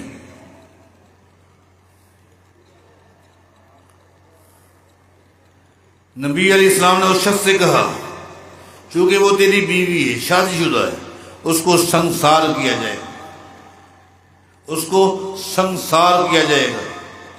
سنسار کا ذکر بھی قرآن کریم میں کہیں نہیں ہے، حدیث میں ہے۔ گویا کہ فیصلے کا 2/3 حصہ حدیث میں ہے، 1/3 حصہ قرآن کریم میں ہے۔ کیا نبی علیہ السلام نے وعدہ خلافی کی تھی؟ مان سکتے ہو؟ جو کہتا ہے نبی علیہ السلام نے وعدہ کیا تھا لیکن وعدے کے مطابق کتاب اللہ سے فیصلہ نہیں کیا، وہ بدترین کافر ہے، اس کا دین سے کوئی تعلق نہیں۔ سلامتی کا راستہ، ایمان کا راستہ یہ ہے کہ نبی علیہ السلام نے وعدہ کی خلاف ورزی نہیں کی، کتاب اللہ کے مطابق فیصلہ کیا۔ جی ہاں کتاب اللہ قرآن و حدیث کے مجموعے کا نام ہے، اور یہ فیصلہ قرآن و حدیث میں پایا جاتا ہے۔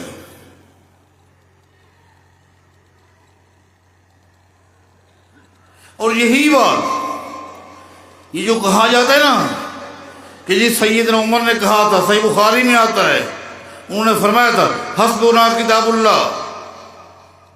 جی ہاں سیدنا عمر نے یہ نہیں فرمایا تھا حسبنا القرآن، ہمارے لیے قرآن کافی ہے، فرمایا تھا حسبنا کتاب اللہ،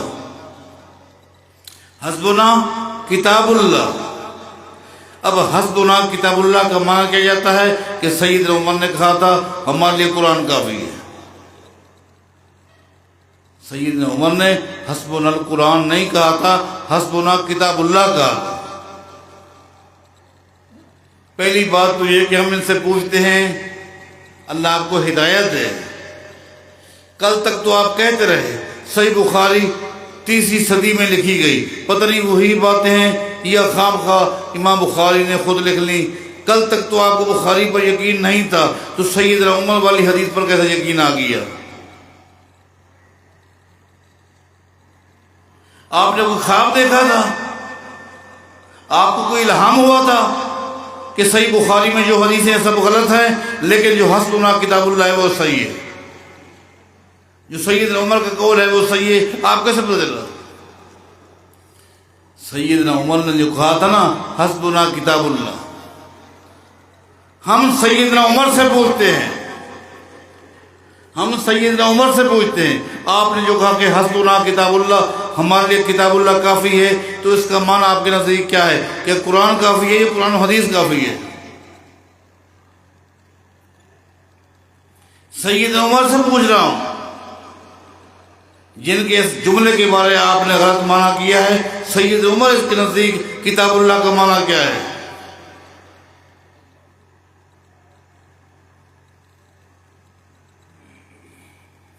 صحیح بخاری میں آتا ہے، اسی صحیح بخاری میں آتا ہے، سید عمر فرماتے ہیں، کیا فرماتے ہیں؟ الرجم فی کتاب اللہ حق، الرجم فی کتاب اللہ حق۔ جب شادی شدہ زنا کرے اس کو رجم کرنا کتاب اللہ میں ہے۔ اب رجم کرنا اگر کتاب اللہ میں ہے اور سید عمر نے کہا ہے، کسی نے سید عمر سے پوچھا کتاب اللہ تو قرآن کو کہتے ہیں، قرآن میں کہاں ہے؟ یہ تو حدیث میں ہے۔ یا کیا سید عمر قرآن کریم کو نہیں جانتے تھے؟ جانتے تھے، لیکن ان کا عقیدہ تھا کہ چونکہ کتاب اللہ قرآن و حدیث کے مجموعے کا نام ہے۔ یہ دوستوں کو غلط فہمی لگی، یہ در حقیقت ایک فتنہ ہے۔ عقل معیار ہے، حدیث معیار نہیں۔ شروع دن سے لے کر آج تک زمین کی پشت پر اسلام کے لبادے میں جتنے بھی فتنے آئے ہیں، یہ آ چکے ہیں۔ انہوں نے سب سے پہلے امت کے اقوال کو، امت کے احساسات کو، امت کے جذبات کو، اپنی آراء کو اسلام میں داخل کرنے سے پہلے سب سے پہلے ذہن بنایا کہ رائے حجت ہے، حدیث حجت نہیں۔ سب سے پہلے لوگوں کا ذہن بنایا۔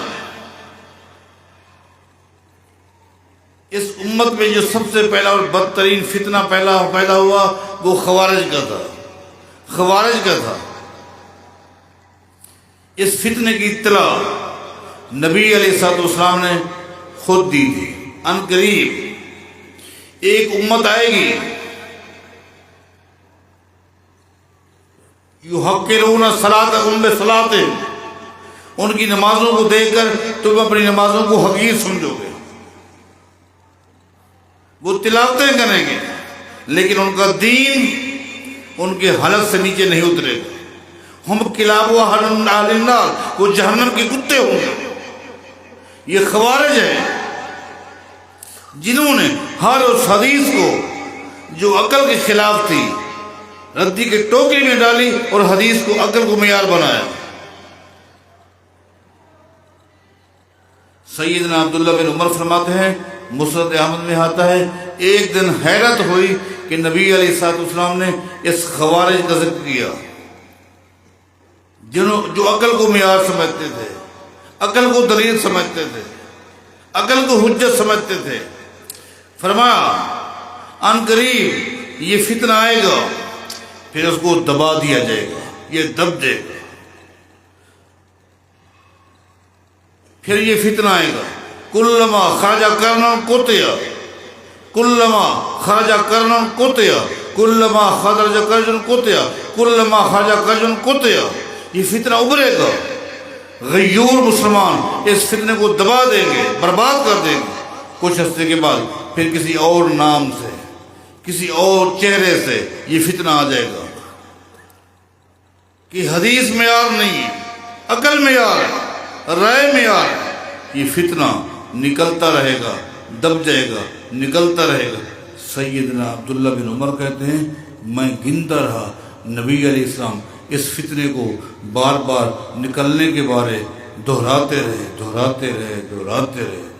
رہے، حتیٰ کہ نبی علیہ السلام نے 20 سے زائد مرتبہ بیان کیا، 20 سے زائد مرتبہ اس فتنے کا ذکر کیا، اور آخر میں فرمایا یہ فتنہ نکل چکا ہوگا قرب قیامت، اور اسی فتنے کے اندر آ کر شامل ہو جائے گا کون؟ دجال۔ یہ دجال کے پیروکار ہیں، ان کا تعلق دجال کے فریب سے ہے، جو حدیث کو نہیں مانتے، عقل کو مانتے ہیں۔ بدترین فتنہ تھا قدریہ کا فتنہ۔ آپ دیکھیں، نام مختلف ہیں، چہرے مختلف ہیں، سوچ ایک ہے. یہ قدریہ، یہ فتنہ تھا. دیندار تھے، متقی تھے، پرہیزگار تھے، لیکن کیا کہتے تھے؟ ہم تقدیر کو نہیں مانتے، تقدیر کو نہیں مانتے. اگر تقدیر اللہ نے فیصلے لکھ دیے ہیں تو پھر قیامت امتحان کس چیز کا لے گا؟ اللہ نے تو سب کو لکھ دیا، بندے نے وہی کام کرنا ہے جو اللہ نے لکھ دیا. اللہ کا فیصلہ آ چکا، ہم تقدیر کو نہیں مانتے. حالانکہ ذہن، عقل علم کی کمی کی وجہ سے یہ جملے گئے. کیوں؟ اس لیے کہ تقدیر اللہ کا علم ہے، تقدیر اللہ کا علم ہے. کل آپ کے بیٹے نے کل صبح سے لے کر شام تک کیا کیا آپ دیکھتے رہے. اگر آپ لکھ دے تو یہ آپ کا علم ہے. آپ نے تو بیٹے کو نہیں کہا تھا کہ یہ کام کریں. جو کچھ اس نے کیا اپنی مرضی سے کیا، آپ کے علم میں تھا. لیکن آپ کے پاس علم تھا اپنے بیٹے کے بارے میں ماضی کا، وہ بھی علم یقینی ہو بھی سکتا ہے، نہیں بھی ہو سکتا. اللہ تعالیٰ نے اپنی مخلوق کے بارے، مخلوق کو پیدا کرنے سے 50 سال پہلے لکھ دیا کس نے دنیا میں جا کر کیا کرنا ہے. یہ اللہ کا علم ہے. عقل نہیں مانتی، نہ مانے. عقل کوئی دلیل ہے، عقل کوئی حجت ہے. قدریہ فرقے نے تقدیر کا انکار کر دیا. صحیح مسلم میں آتا ہے عبداللہ بن عمر رضی اللہ تعالیٰ عنہما سے ایک شخص نے آ کر کہا کہ ایک ہمارے ہاں قبیلہ ہے، بڑے دیندار ہیں، کیا نمازیں پڑھتے ہیں، کیا تلاوتیں کرتے ہیں، لیکن وہ تقدیر کو نہیں مانتے. تقدیر کو نہیں مانتے. کیوں نہیں مانتے؟ عقل نہیں مانتے. عقل نہیں مانتی، ہم نہیں مانتے. عبداللہ بن عمر نے کہا جاؤ ان کو میرا پیغام دے دو، میری مراد کا اظہار ہے، اور ان سے کہہ دو لو ان لأحدہم مثل احد ذہبا فانفقہ ما قبل اللہ حتی یؤمن بالقدر. ان سے کہہ دو تم بڑے متقی ہو، پرہیزگار ہو، اگر تمہارا ایک آدمی جو سب سے زیادہ متقی اور پرہیزگار ہو، اگر وہ شخص بھی احد پہاڑ کے برابر سونا اللہ کے راستے میں خرچ کر دے، اس کے اس عمل کو اللہ قبول نہیں کرے گا اس وقت تک جب تک تقدیر پر ایمان نہیں لے. عقل ہے. بات کہیں لمبی نہ ہو جائے. ایک پرچی میرے پاس آئی کہ بعض لوگ ہیں وہ کہتے ہیں کہ حدیث میں آیا ہے نبی علیہ السلام پر جادو کیا گیا، اس کو ہم نہیں مانتے. کیوں نہیں مانتے؟ کیوں نہیں مانتے؟ عقل نہیں مانتے. آپ یہ بتائیں کہ نبی علیہ السلام پر جو جادو کیا گیا تھا اس جادو میں کیا تھا؟ صرف ایک ہی بات تھی، صرف ایک ہی بات تھی کہ نبی علیہ السلام یہ سمجھتے تھے کہ میں اپنی فلاں بیوی کے ہاں چلا گیا، حالانکہ آپ نہیں گئے ہو. بس بتاؤ اس کا عقیدے کے ساتھ کیا تعلق ہے؟ کسی آیت کے ساتھ کیا تعلق ہے؟ صرف یہی ایک نقطہ تھا اور کچھ بھی نہیں تھا. اور جو کچھ بھی آپ نے کہا وہ سب جھوٹ ہے. کہ اس دوران جو کچھ وحی نازل ہوئی اس وحی میں بھی آپ کا حافظہ نے کام کیا کہ نہیں؟ کچھ بھی نازل نہیں ہوئی، کچھ بھی نہیں ہوا. کوئی ایک آیت بتا دے، کوئی ایک وحی تو بتا دے کیا نازل ہوئی؟ کچھ بھی نہیں. یہ ساری جھوٹی باتیں، یہ ساری آپ کی اختراعات ہے. صرف یہی بات تھی آپ پر جادو کیا گیا، آپ سمجھتے تھے کہ آپ وہاں گئے حالانکہ آپ نہیں گئے ہوتے، بس اور کچھ بھی نہیں. مگر اس پر تفصیلی گفتگو نہیں کرنی، یہ خام خواہ کی باتیں ہیں. قرآن و حدیث پر ہمارا ایمان ہے اور یہی دین ہے. انہی فطروں میں سے ایک فطرے جس کا رد اس آخری باب میں اور آخری حدیث میں کیا گیا ہے. یہ فتنہ، یہ معتزلہ کا بھی ایک فتنہ تھا. معتزلہ اپنے آپ کو موحد کہتے تھے، توحید کا دعویٰ کرتے تھے لیکن اللہ تعالیٰ کی صفات کے منکر تھے، اللہ تعالیٰ کی صفات کے منکر تھے، اللہ تعالیٰ کی صفات کو نہیں مانتے۔ کلم اللہ موسیٰ تکلیما، اللہ نے موسیٰ علیہ السلام سے گفتگو کی، جامعہ کہتے ہیں یہ کلیم مانتے، یہ کلام ہے بلا صوت کے، ورنہ کلام کرنے کے لیے زبان چاہیے، ہونٹ چاہیے۔ اگر اللہ کا اس طرح کلام کرنا ثابت کریں گے تو پھر اللہ تعالیٰ کے لیے زبان اور ہونٹ ثابت کرنے پڑیں گے۔ جہالت کی انتہا ان فطروں کی، ان فرقوں کی، چاہے وہ جہمیہ ہوں یا کوئی اور ہو۔ کیوں؟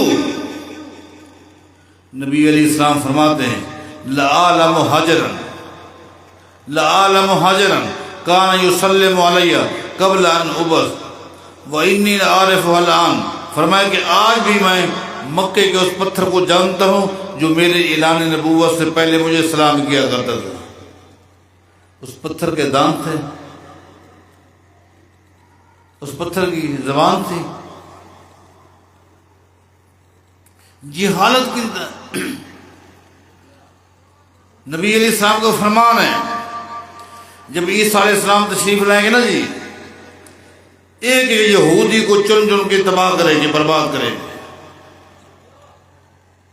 یہودی چھپنے کے لیے درختوں کے پیچھے، پہاڑوں کے پیچھے غائب ہو جائیں گے، لیکن نبی علیہ السلام فرماتے ہیں جو یہودی جس درخت کے پیچھے، جس پتھر کے پیچھے چھپے گا، وہی پتھر، وہی درخت مسلمان کو آواز دیتے ہیں یا مسلم تال ھذا یہودی خلفی فاقتلو، میرے پیچھے یہودی چھپا ہے، قتل کر دو۔ ان پتھروں کے دانت ہے، زمانے ہیں ان درختوں کی۔ قرآن کریم اٹھا کر دیکھ لو، کل قیامت کے دن جب مجرم اللہ کے پاس آئیں گے، اللہ تعالیٰ کے آگے کھڑے ہو کر جھوٹ بولیں گے، اللہ ان کی زبان پر مہر لگا دے گا۔ اس کے بعد اللہ تعالیٰ اس کے باقی جسم سے پوچھے گا الیوم نختم علی افواہہم وتکلمنا ایدیہم وتشہد ارجلہم، اللہ تعالیٰ ہاتھوں سے پوچھے گا، پاؤں سے پوچھے گا، بتاؤ یہ تمہارے ساتھ کیا کرتا تھا؟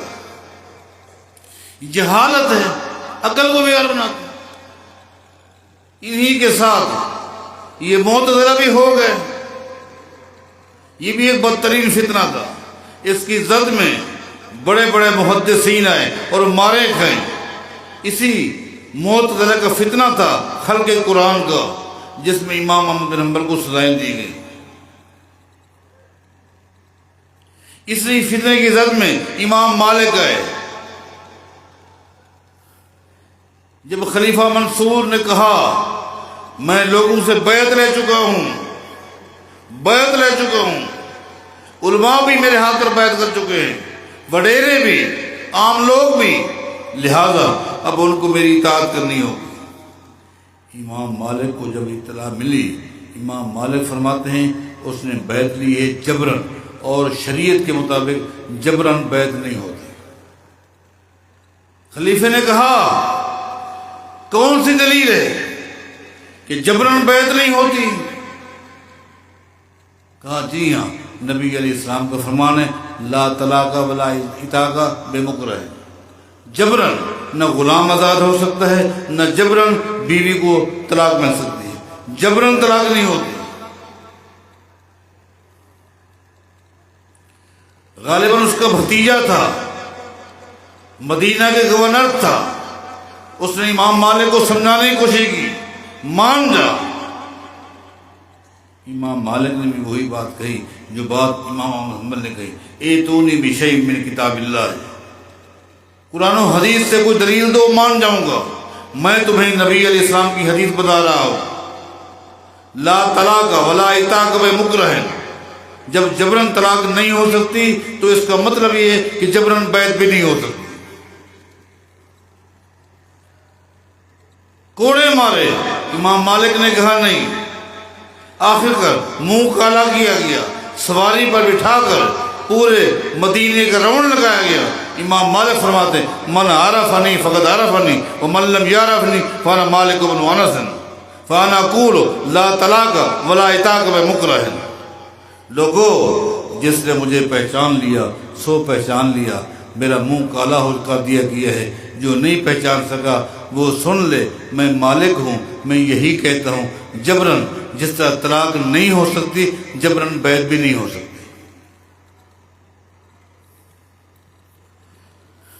یہی معتزلہ تھے جنہوں نے کہا قیامت کے دن ترازو قائم نہیں ہوگا۔ امام بخاری رحمہ اللہ نے کتاب التوحید کے اندر غالباً 58 ابواب قائم کی ہیں، ان میں سب سے آخری باب یہی ہے، باب قول اللہ تعالی ونضع الموازین القسط یوم القیامہ۔ اللہ تعالیٰ فرماتے ہیں قیامت دن ترازو قائم کیا جائے گا۔ قرآن و حدیث کے دلائل کے انبار ہیں۔ قیامت کے میدان میں ہر شخص کے اعمال کو تولا جائے گا، اچھے ہوں یا برے ہوں۔ قرآن و حدیث میں آ گیا ہے۔ کیوں نہیں مانتے؟ کہا عقل نہیں مانتی۔ بات وہی، عقل نہیں مانتی۔ عقل کیوں نہیں مانتی؟ وہ کہتے ہیں اس لیے کہ جو اعمال ہیں یہ آراز ہے۔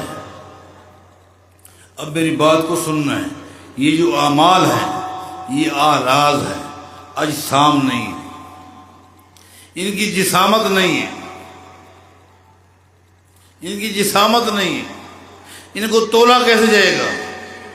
ایک آدمی قرآن کریم کی تلاوت کر رہا ہے، یہ تلاوت جو ہے یہ تو آراز ہے، اس کا جسم تو نہیں ہے، اس کو کیسے تولا جائے گا؟ ایک شخص دوسرے سے ایک کہتا ہے السلام علیکم ورحمۃ اللہ وبرکاتہ، اگلا کہتا ہے وعلیکم السلام ورحمۃ اللہ وبرکاتہ۔ یہ جسم ہے اس کا، اس کو کیسے تولا جائے گا؟ یہ تو آراز ہے، ان کو کیسے تولا جائے گا؟ عقل نہیں مان۔ میں نے آپ سے کہا پہلے دن سے لے کر آج تک جتنے بھی اسلام کے لبادے میں فتنے ہیں یا تھے، ان سب کی بنیاد کیا ہے؟ عقل ہے۔ جبکہ اہل سنت والجماعت کا اتفاق ہے، ہمارے عقیدے کی، عمل کی، اخلاقیات کی بنیاد اللہ کی وحی ہے، اور اللہ کی وحی میں قرآن و حدیث ہے، اور ہر وہ چیز، ہر وہ عقیدہ یا عمل جو عقیدے سے ٹکرائے وہ ردی کے ٹوکری میں ہے۔ ان کے یہاں عقل معیار ہے، عقل نہیں مانتی۔ اور پریشان یہ لوگ اس طرح تھے، یہ ان کی روحانی اولاد اس طرح پریشان ہے جیسا کہ قیامت دن نیکیوں کو گناہوں کو تولنا ان کی ڈیوٹی ہے۔ یہ پریشان ہے کس طرح تولیں گے؟ اللہ تعالیٰ تو ہر چیز پر قادر ہے، اللہ تعالیٰ ہر چیز پر قادر ہے، یہ تمہارا کام نہیں ہے۔ قرآن و حدیث کے دلائل آ گئے۔ قیامت کے دن ایمان لانے پر، قیامت پر ایمان لانے کے لیے ضروری ہے کہ وزن اعمال پر ایمان لائے جائے، اعمال کو تولا جائے گا۔ تولنے کا ذکر احادیث میں ہے، ہمارا اس پر ایمان ہے۔ نیکیوں کو تولا جائے گا، گناہوں کو تولا جائے گا۔ جن کے نیک اعمال بھاری ہیں وہ کامیاب ہیں، گناہ بھاری ہیں وہ ناکام ہیں۔ ہمارا ایمان ہے۔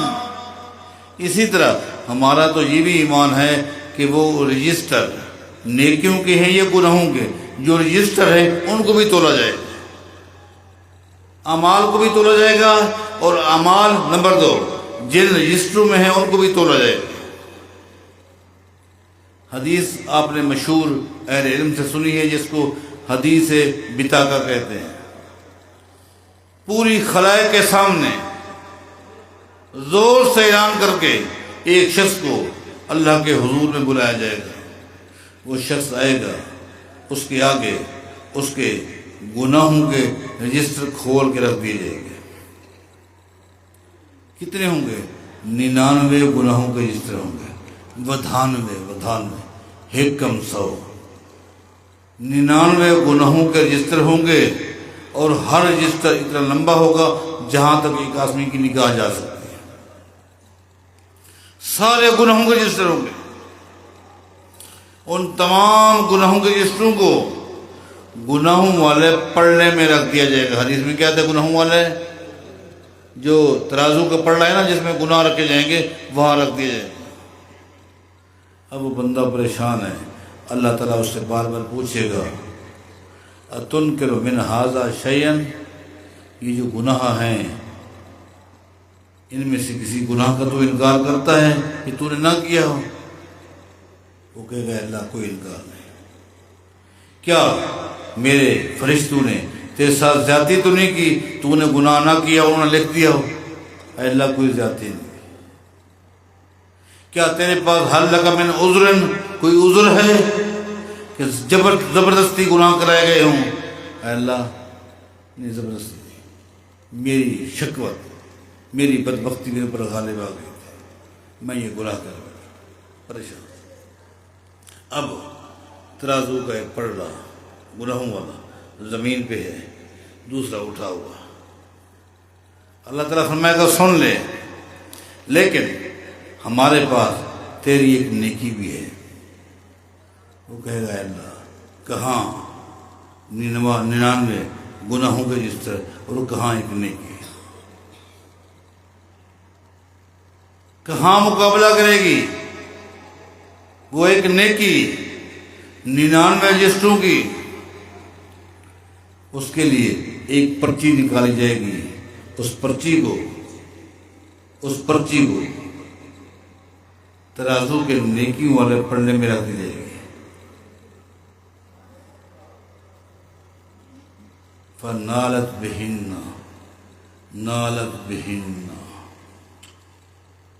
جو ہی وہ چھوٹی سی پرچی نیکیوں والے پلڑے میں رکھی جائے گی وہ پلڑا زمین پر ہوگا، گناہوں والا اوپر ہوگا.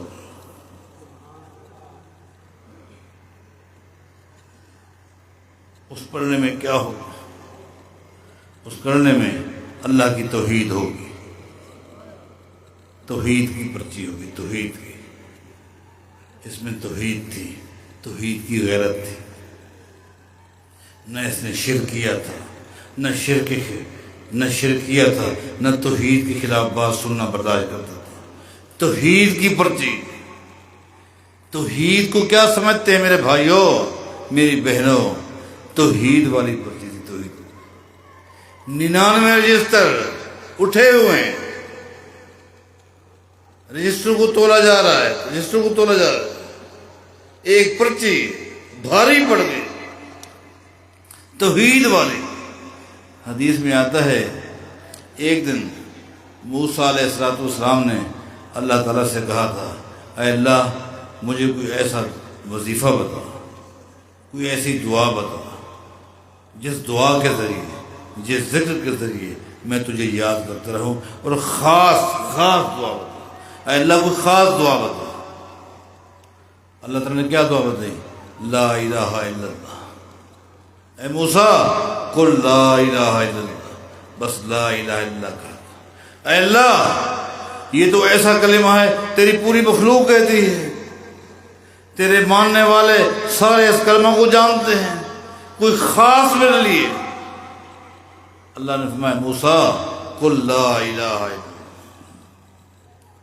موسیٰ علیہ السلام کے بار بار اصرار پر اللہ نے فرمایا موسیٰ اس کلمہ میں پتہ ہے کتنی طاقت ہے. اگر ترازو کے ایک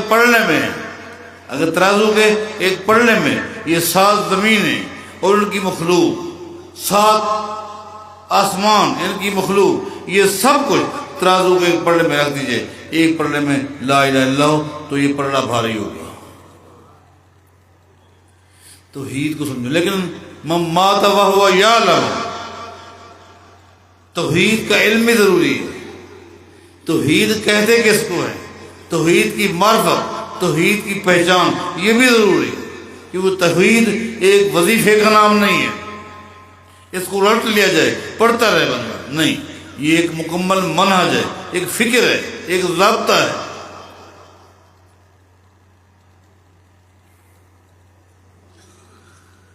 تو میں عرض کر رہا تھا قیامت کے میدان میں نمبر 1 انسان کے نیکیوں کو، گناہوں کو تولا جائے گا۔ نمبر 2 ان رجسٹروں کو بھی تولا جائے گا جن میں گناہ ہوں گے یا نیکیاں ہوں گی۔ نمبر 3 گناہ کرنے والے یا نیکیاں کرنے والے ان کو بھی تولا جائے گا، ان کو بھی تولا جائے گا۔ ہمارا اس پر ایمان ہے، ان کا بھی وزن ہوگا۔ نبی علیہ السلام نے فرمایا تھا، لوگوں تم نے میرے عبداللہ بن مسعود کی چھوٹی چھوٹی پنلیں دیکھی ہیں، پنلیاں ہیں چھوٹی چھوٹی، لیکن سنو، اسکلو من احد، کل قیامت کے دن میرے عبداللہ بن مسعود کی یہ پنڈلیاں احد پہاڑ سے بھی زیادہ وزنی ہوں گی جب ان کو ترازو میں تولا جائے گا۔ کل قیامت کے دن جب کافر کا وزن ہوگا ایک مچھر کے پر کے برابر بھی اس کا وزن نہیں ہوگا۔ اعمال کرنے والوں کو تولا جائے گا۔ ہمارا ایمان ہے، عقل نہیں مانتی، عقل دلیل ہے۔ تو امام بخاری رحمہ اللہ پر قربان جائیں، تمام فتنوں کا رد کیا، تمام فتنوں کا رد کیا، اور بڑے دلائل کے ساتھ میں ضمناً یہاں یہ بات بھی کہہ دوں، بعض دوست کہتے ہیں امام بخاری رحمہ اللہ نے احناف کے ساتھ بڑی زیادتیاں کی ہیں، اس قدر زیادتیاں کی ہیں کہ اتنا ناراض تھے کہ صحیح بخاری میں باقی سب کا نام لیا ہے لیکن احناف کا نام لینا بھی گوارا نہیں کیا۔ یہ بات کسی حد تک صحیح ہے، لیکن وہ ناراض کیوں تھے؟ ان کے جمود کی وجہ سے ناراض تھے، اور ناراض جب آدمی ہوتا ہے تو وہ نام نہیں لیتا۔ امام بخاری نے سب کا نام لیا ہے لیکن ان کا نام نہیں لیا۔ جب احناف کی بات آتی تو فرماتے وقال بعض الناس، بعض لوگ یہ کہتے ہیں۔ جب قال بعض الناس کہیں بخاری میں تو اب کسی عالم سے پوچھیں تو وہ کہے گا اس سے مراد احناف ہیں، نام نہیں لیا۔ ناراضگی کی وجہ سے نام لینا، امام بخاری نے یہ عمل بھی نبی علیہ السلام کی حدیث سے لیا ہے۔ امام بخاری کا کوئی بھی عمل ہے وہ قرآن و حدیث کے مطابق ہے، سبحان اللہ، یہ ان کے اندر خوبی تھی۔ کیا دلیل ہے کہ ناراضگی میں کسی کا نام نہ لینا؟ یہ کیا دلیل ہے؟ امام بخاری نے دلیل دی ہے۔ وہ دلیل کیا ہے کہ ایک دن نبی علیہ السلام نے سید عائشہ رضی اللہ تعالیٰ سے فرمایا تھا، عائشہ جب تو میرے اوپر ناراض ہوتی ہے میں سمجھ جاتا ہوں، جب تو خوش ہوتی ہے میں سمجھ جاتا ہوں۔ سید عائشہ نے عرض کیا، اللہ کے رسول میں تو کوشش کرتی ہوں ناراضگی کے اندر بھی آپ کو پتہ نہ چلے، آپ کیسے سمجھ جاتے ہیں؟ نبی علیہ السلام فرماتے ہیں جی ہاں، جب تو میرے اوپر خوش ہوتی ہے نا، خوش، جب بھی کوئی بات ہوتی ہے تو کہتی ہے لا ورب محمد، مجھے محمد کے رب کی قسم ہے، بات یوں ہے۔ جس وقت تو میرے اوپر ناراض ہوتی ہے تو کہتی ہے لا ورب ابراہیم، مجھے ابراہیم کے رب کی قسم ہے۔ میں سمجھ جاتا ہوں آج تو میرے اوپر ناراض ہے۔ ناراض نام نہ لینے سے میں سمجھ جاتی ہوں کہ آپ نہ میرے اوپر ناراض ہیں۔ تو بات یہ ہے کہ امام بخاری رحمہ اللہ جو ہے وہ محدث تھے، وہ مقلد نہیں تھے۔ وہ کسی سے ناراض تھے تو اس کی ایک وجہ ہوتی تھی۔ انہوں نے صرف احناف کا رد نہیں کیا بلکہ شوافع کا، حنابلہ کا، صحیح بخاری آپ نے پوری پڑھی ہے، ان تمام کا مختلف مواقع پر رد کیے ہیں۔ وہ محقق تھے۔ اور میں آپ کو ضمن یہ بات بتا دوں، جو لوگ کہتے ہیں امام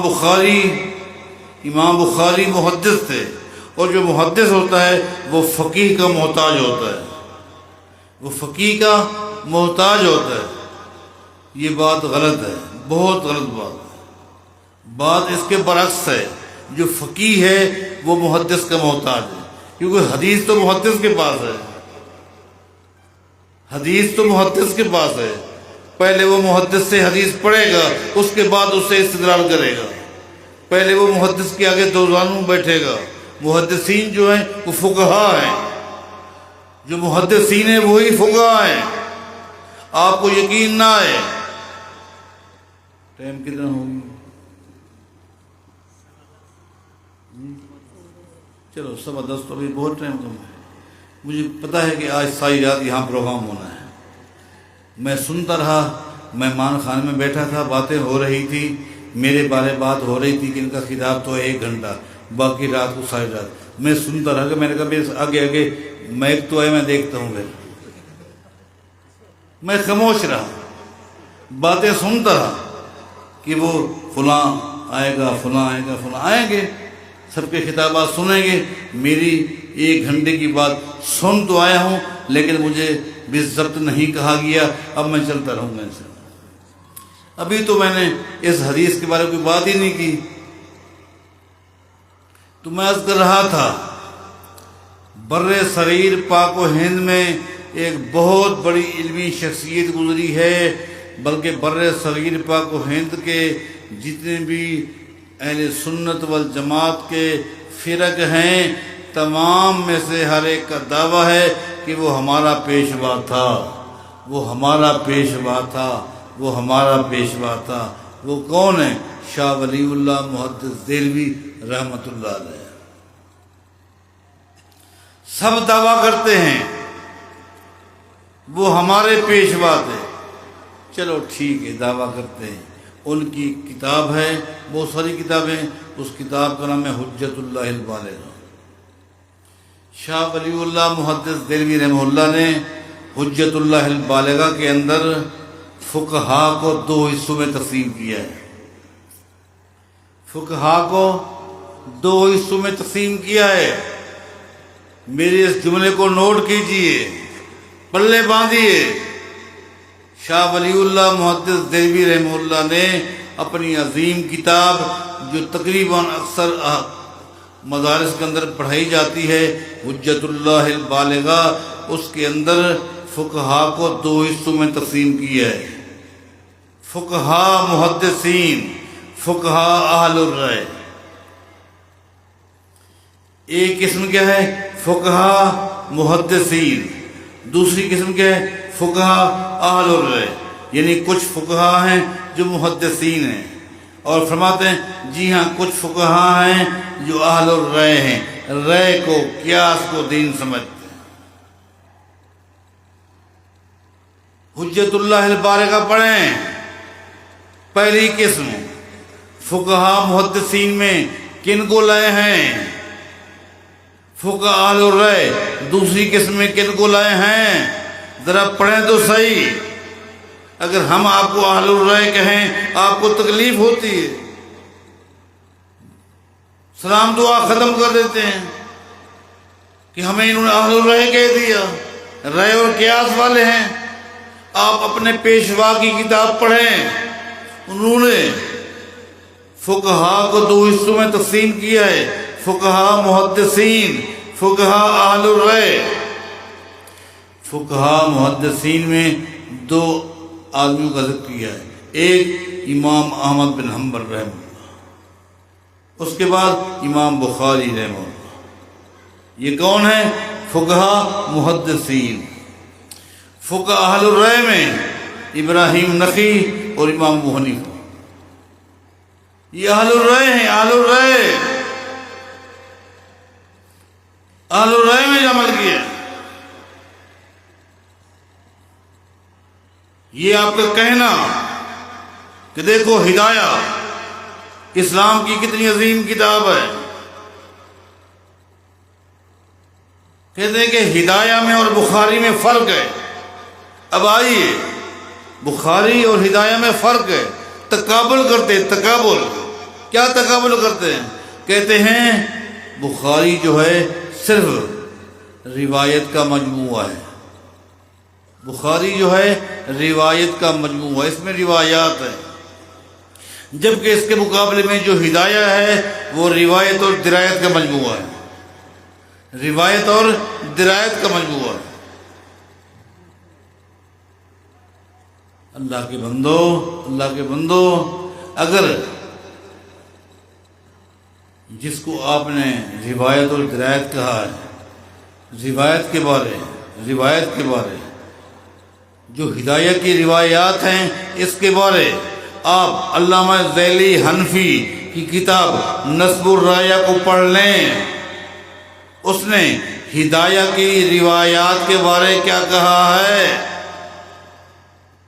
علامہ ذیلی حنفی نے، جس نے نصب الرایہ کی شکل میں ہدایت کی احادیث کی تخریج کی ہے، کیا کہا ہے؟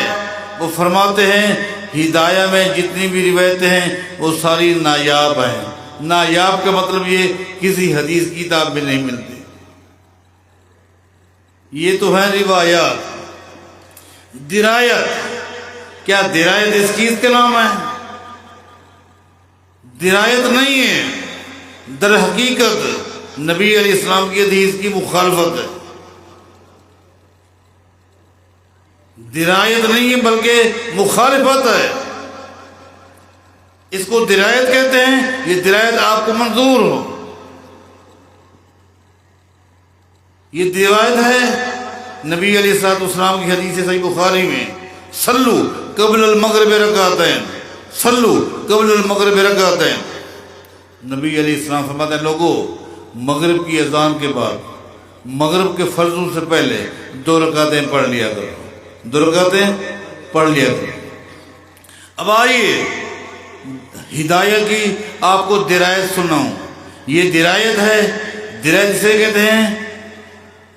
صاحب ہدایت فرماتے ہیں ولا یتنفل بعد الغروب قبل الفرض، لوگوں قطعی طور پر مغرب کے غروب ہو جانے کے بعد فرضوں سے پہلے 2 رکعتیں مت پڑھا کرو۔ کیوں؟ اس لیے کہ فرضوں میں تاخیر ہو جائے گی۔ یہ درایت ہے، یہ مخالفت ہے۔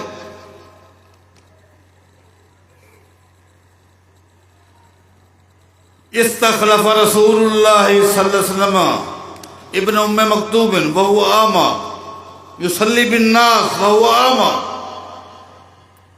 نبی علیہ السلام 2 مرتبہ، 1 مرتبہ نہیں 2 مرتبہ مدینہ سے باہر گئے اور اپنا نائب کس کو بنایا؟ عبداللہ بن ام مکتوم کو بنایا، جو کہ نبینہ تھے اور مدینہ میں مسجد نبی میں لوگوں کو نماز پڑھایا کرتے تھے۔ یہ ہے حدیث۔ اب ہدایہ کی درایت سنیے، فرماتے ہیں لوگوں نبینے کے پیچھے نماز پڑھنا مکروہ ہے۔ یہ درایت ہے، مخالفت ہے، یہ درایت ہے، یہ مخالفت ہے۔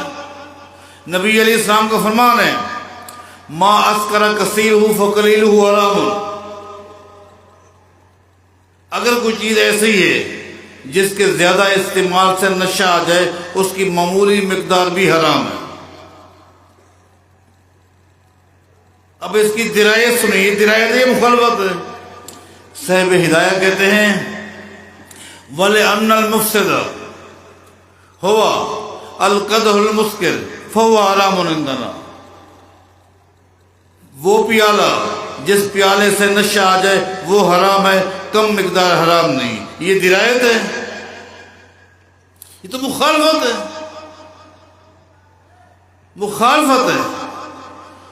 فَلْيَحْذَرِ الَّذِينَ يُخَالِفُونَ عَنْ أَمْرِهِ أَن تُصِيبَهُمْ فِتْنَةٌ أَوْ يُصِيبَهُمْ عَذَابٌ أَلِيمٌ۔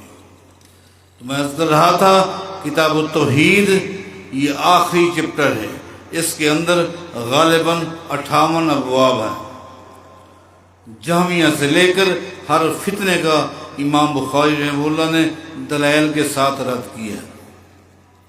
اور میں آپ کو ایک بات بتا دوں، تقریباً صحیح بخاری میں اکثر ابواب میں آپ دیکھیں گے امام بخاری پہلے قرآن کریم کی آیت لائیں گے اور اس کے بعد حدیث کو لائیں گے۔ اس کا مطلب یہ ہے امام بخاری قرآن و حدیث کو ہی دین سمجھتے ہیں، قرآن و حدیث کو ہی دین سمجھتے ہیں۔ امام بخاری نے صحیح بخاری کو شروع کیا، حدیث کی پہلی کتاب، صحیح بخاری کی پہلی حدیث، جو حدیث ہے وہ سند کے لحاظ سے خبر واحد ہے، خبر آخری حدیث بھی کیا ہے؟ خبر واحد. قربان جائے. امام بخاری نے اس بدترین فتنے کا رد کیا جو یہ کہتے تھے کہ خبر واحد سے عقیدہ نہیں آ سکتا. انما الاعمال بالنیات، اس کا تعلق عقیدے سے ہے کہ نہیں؟ عقیدے سے. آخری حدیث کلمتان حبیبتان، اس کا تعلق بھی عقیدے سے ہے کہ نہیں؟ امام بخاری ان کا رد کر رہے ہیں جو خبر واحد اور تواتر کے درمیان حجیت کے اعتبار سے فرق کرتے. وصول الیہ کے اعتبار سے تو فرق ہے، حجیت کے اعتبار سے کہاں فرق ہے؟ نبی علیہ الصلوۃ والسلام نے معاذ بن جبل کو بھیجا، آپ کے ساتھ کتنے آدمی تھے؟ کیا کہا؟ ان اول ما تدعوهم الیہ ان یوحدوا اللہ، سب سے پہلے توحید کی دعوت دینا. یہ خبر واحد سے. خبر واحد کی آخری قسم جو غریب ہے وہ غریب ہے. امام بخاری نے خبر واحد سے اپنی کتاب کو شروع کیا اور خبر واحد پر اپنی کتاب کو ختم کیا اس بدترین فتنے کا رد کرنے کے لیے. قربان جائیں. امام بخاری نے اپنی کتاب کے اندر جو پہلی حدیث ذکر کی ہے اس حدیث کے راوی عمر بن خطاب ہے رضی اللہ عنہ، جو کہ مکی ہے.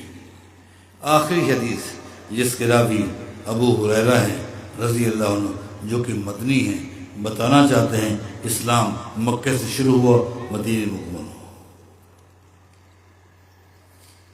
امام بخاری رحمہ اللہ نے پہلی حدیث کو لائے ہیں قریشی سے، قدموا قریشا. کیا فصاحتیں ہیں، کیا بلاغتیں ہیں. قربان میں امام بخاری کے تراجم آپ پڑھتے ہیں، انہیں سے پتہ چلتا ہے اللہ نے ان کو کیا مقام دیا تھا، کیا عظمت دیا تھا. تو امام بخاری نے آخری باب قول اللہ تعالی وَنَضَعُ الْمَوَازِينَ الْقِسْطَ لِيَوْمِ الْقِيَامَةِ، قیامت میں اعمال کو تولا جائے گا، ترازو قائم کیا جائے گا. قرآن کریم کی آیت سے. اس کے بعد آیت میں جو لفظی ایک تشریح تھی، نحوی صرفی بھی تھی، مفردات کی بحث تھی، اس کو لائے ہیں. اس کے بعد یہ آخری حدیث لائے ہیں جو حدیث بچے نے پڑھی تھی. اس حدیث پر بھی تفصیلی گفتگو ہو سکتی ہے، لیکن میں آنے والے اہل علم کا احترام کرتے ہوئے اپنے وقت کو یہی آخری کلمات پر ختم کرتا ہوں.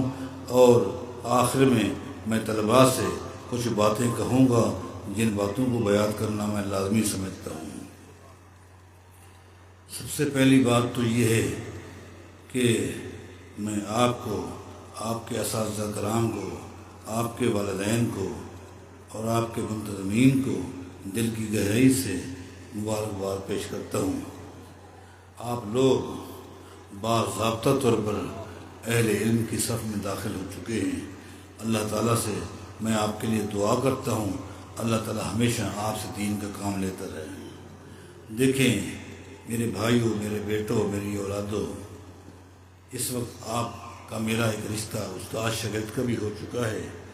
آپ کے علم میں ہونا چاہیے کہ صحیح بخاری کی پہلی حدیث میں نے شیخ العرب والعجم سید بدیع الدین شاہ راشدی رحمہ اللہ سے پڑھی تھی، اور آخری حدیث میں نے ایک عظیم محدث قاری عبدالحکم محدث دہلوی رحمہ اللہ سے پڑھی تھی.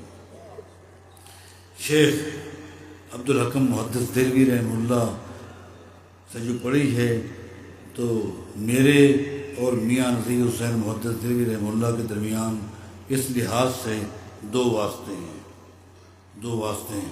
شیخ بلکہ تین واسطے بنتے ہیں کہ شیخ عبدالحکم محدث دہلوی رحمہ اللہ ہیں، ان کے استاد شیخ ابو محمد عبدالستار محدث دہلوی رحمہ اللہ ہیں، اور ان کے والد صاحب ان کے استاد تھے. اس کے بعد میاں نذیر حسین محدث دہلوی رحمہ اللہ ہیں. لیکن جو پہلی حدیث میں نے پڑھی ہے اور آپ کو بھی میں نے پڑھا دی ہے ضمناً سند کا حوالہ دے کر، تو اس حدیث میں میرے اور سید محدث نذیر حسین محدث دہلوی رحمہ اللہ کے درمیان دو واسطے ہیں، ایک شیخ العرب والعجم کا اور ایک ان کے استاد ابو سعید شرف الدین دہلوی رحمہ اللہ کا. اور میں آپ کو یہ بھی بتا دوں کہ میں نے باضابطہ 2 زانوں بیٹھ کر دیار سندھ کے عظیم محدث محمد حیات الاشعری رحمہ اللہ سے بھی اجازہ لیا ہے. اور انہوں نے چونکہ تقریباً 132 سال کی عمر میں فوت ہوئے ہیں. شیخ میاں نذیر حسین محدث دہلوی رحمہ اللہ کو انہوں نے زمانہ پایا تھا. انہوں نے اپنے زمانے کے علماء کو اجازہ عامہ دیا تھا. اس دور میں یہ شخص بھی تھا، لہذا اس حوالے سے میرے اور میاں صاحب کے درمیان واسطہ مولانا علامہ محمد حیات الاشعری رحمہ اللہ ہے. تو یہ سند عالی کہلاتی ہے. تو میں نے آپ کو بتا دیا. تو میں آپ کو بتانا چاہتا ہوں کہ دیکھیں، آج کے بعد آپ کی ذمہ داری بڑھ گئی ہے کہ دعوت و تبلیغ کے میدان میں آپ جہاں جائیں، لیکن آپ اپنے اساتذہ کرام اپنے ادارے کے ساتھ جڑے رہیں. اور کوئی بھی نیا مسئلہ آپ کے سامنے آئے، اپنی تحقیق کو اس وقت تک ممبر محراب پہ نہ لیں جب تک اپنی اس تحقیق کو اپنے اساتذہ کرام کے سامنے پیش نہ کریں. آپ کو پتہ ہے ان اداروں کے کیا مسائل ہیں.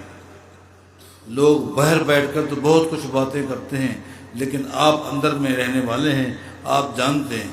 آپ صحیح معنی عوام الناس کے سامنے اپنے اداروں کے مسائل کی وکالت ترجمانی کر سکتے ہیں. آپ کو اب کسی اور زاویے سے عوام الناس دیکھے گی.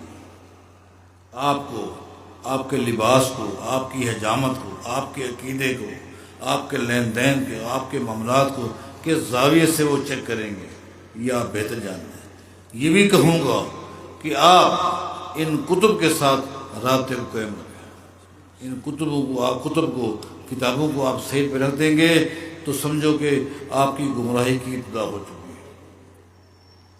اور کوشش کریں یہی کتب، یہ مترجم نہیں، یہ عوام الناس کے لیے ہیں. فائدہ ہے یقیناً ہے، لیکن آپ کو نقصان زیادہ ہوگا، فائدہ کم ہوگا. آپ انہی کتب کو جو آپ نے پڑھی ہیں انہی کو آپ اپنے پاس رکھیں، مطالعے میں رکھیں. جہاں کہیں بھی اشکال آئے آپ اپنے اساتذہ کرام کے ساتھ رابطے میں رہیں گے تو انشاءاللہ اس میں بہتری ہوگی. انشاءاللہ اللہ تعالیٰ آپ کو اپنے مقصد میں کامیاب کرے.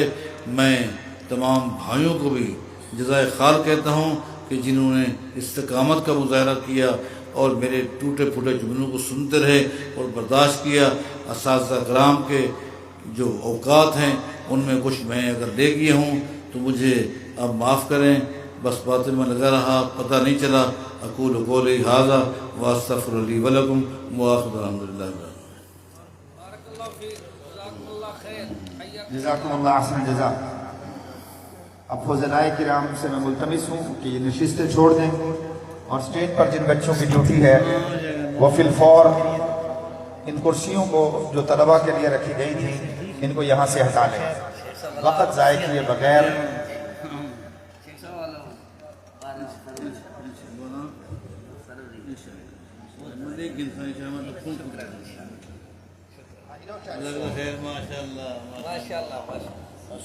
پردی طرف کی کرسیاں پردی سائڈ پہ اتارتے ہیں. اب بلا تاخیر ہماری جماعت کے معروف خطیب فضیلت الشیخ مولانا عبد المنان راسخ صاحب حافظہ اللہ تعالی ان کا خطاب شروع ہونے والا ہے. آپ احباب دل جمعی سے تشریف رکھیں.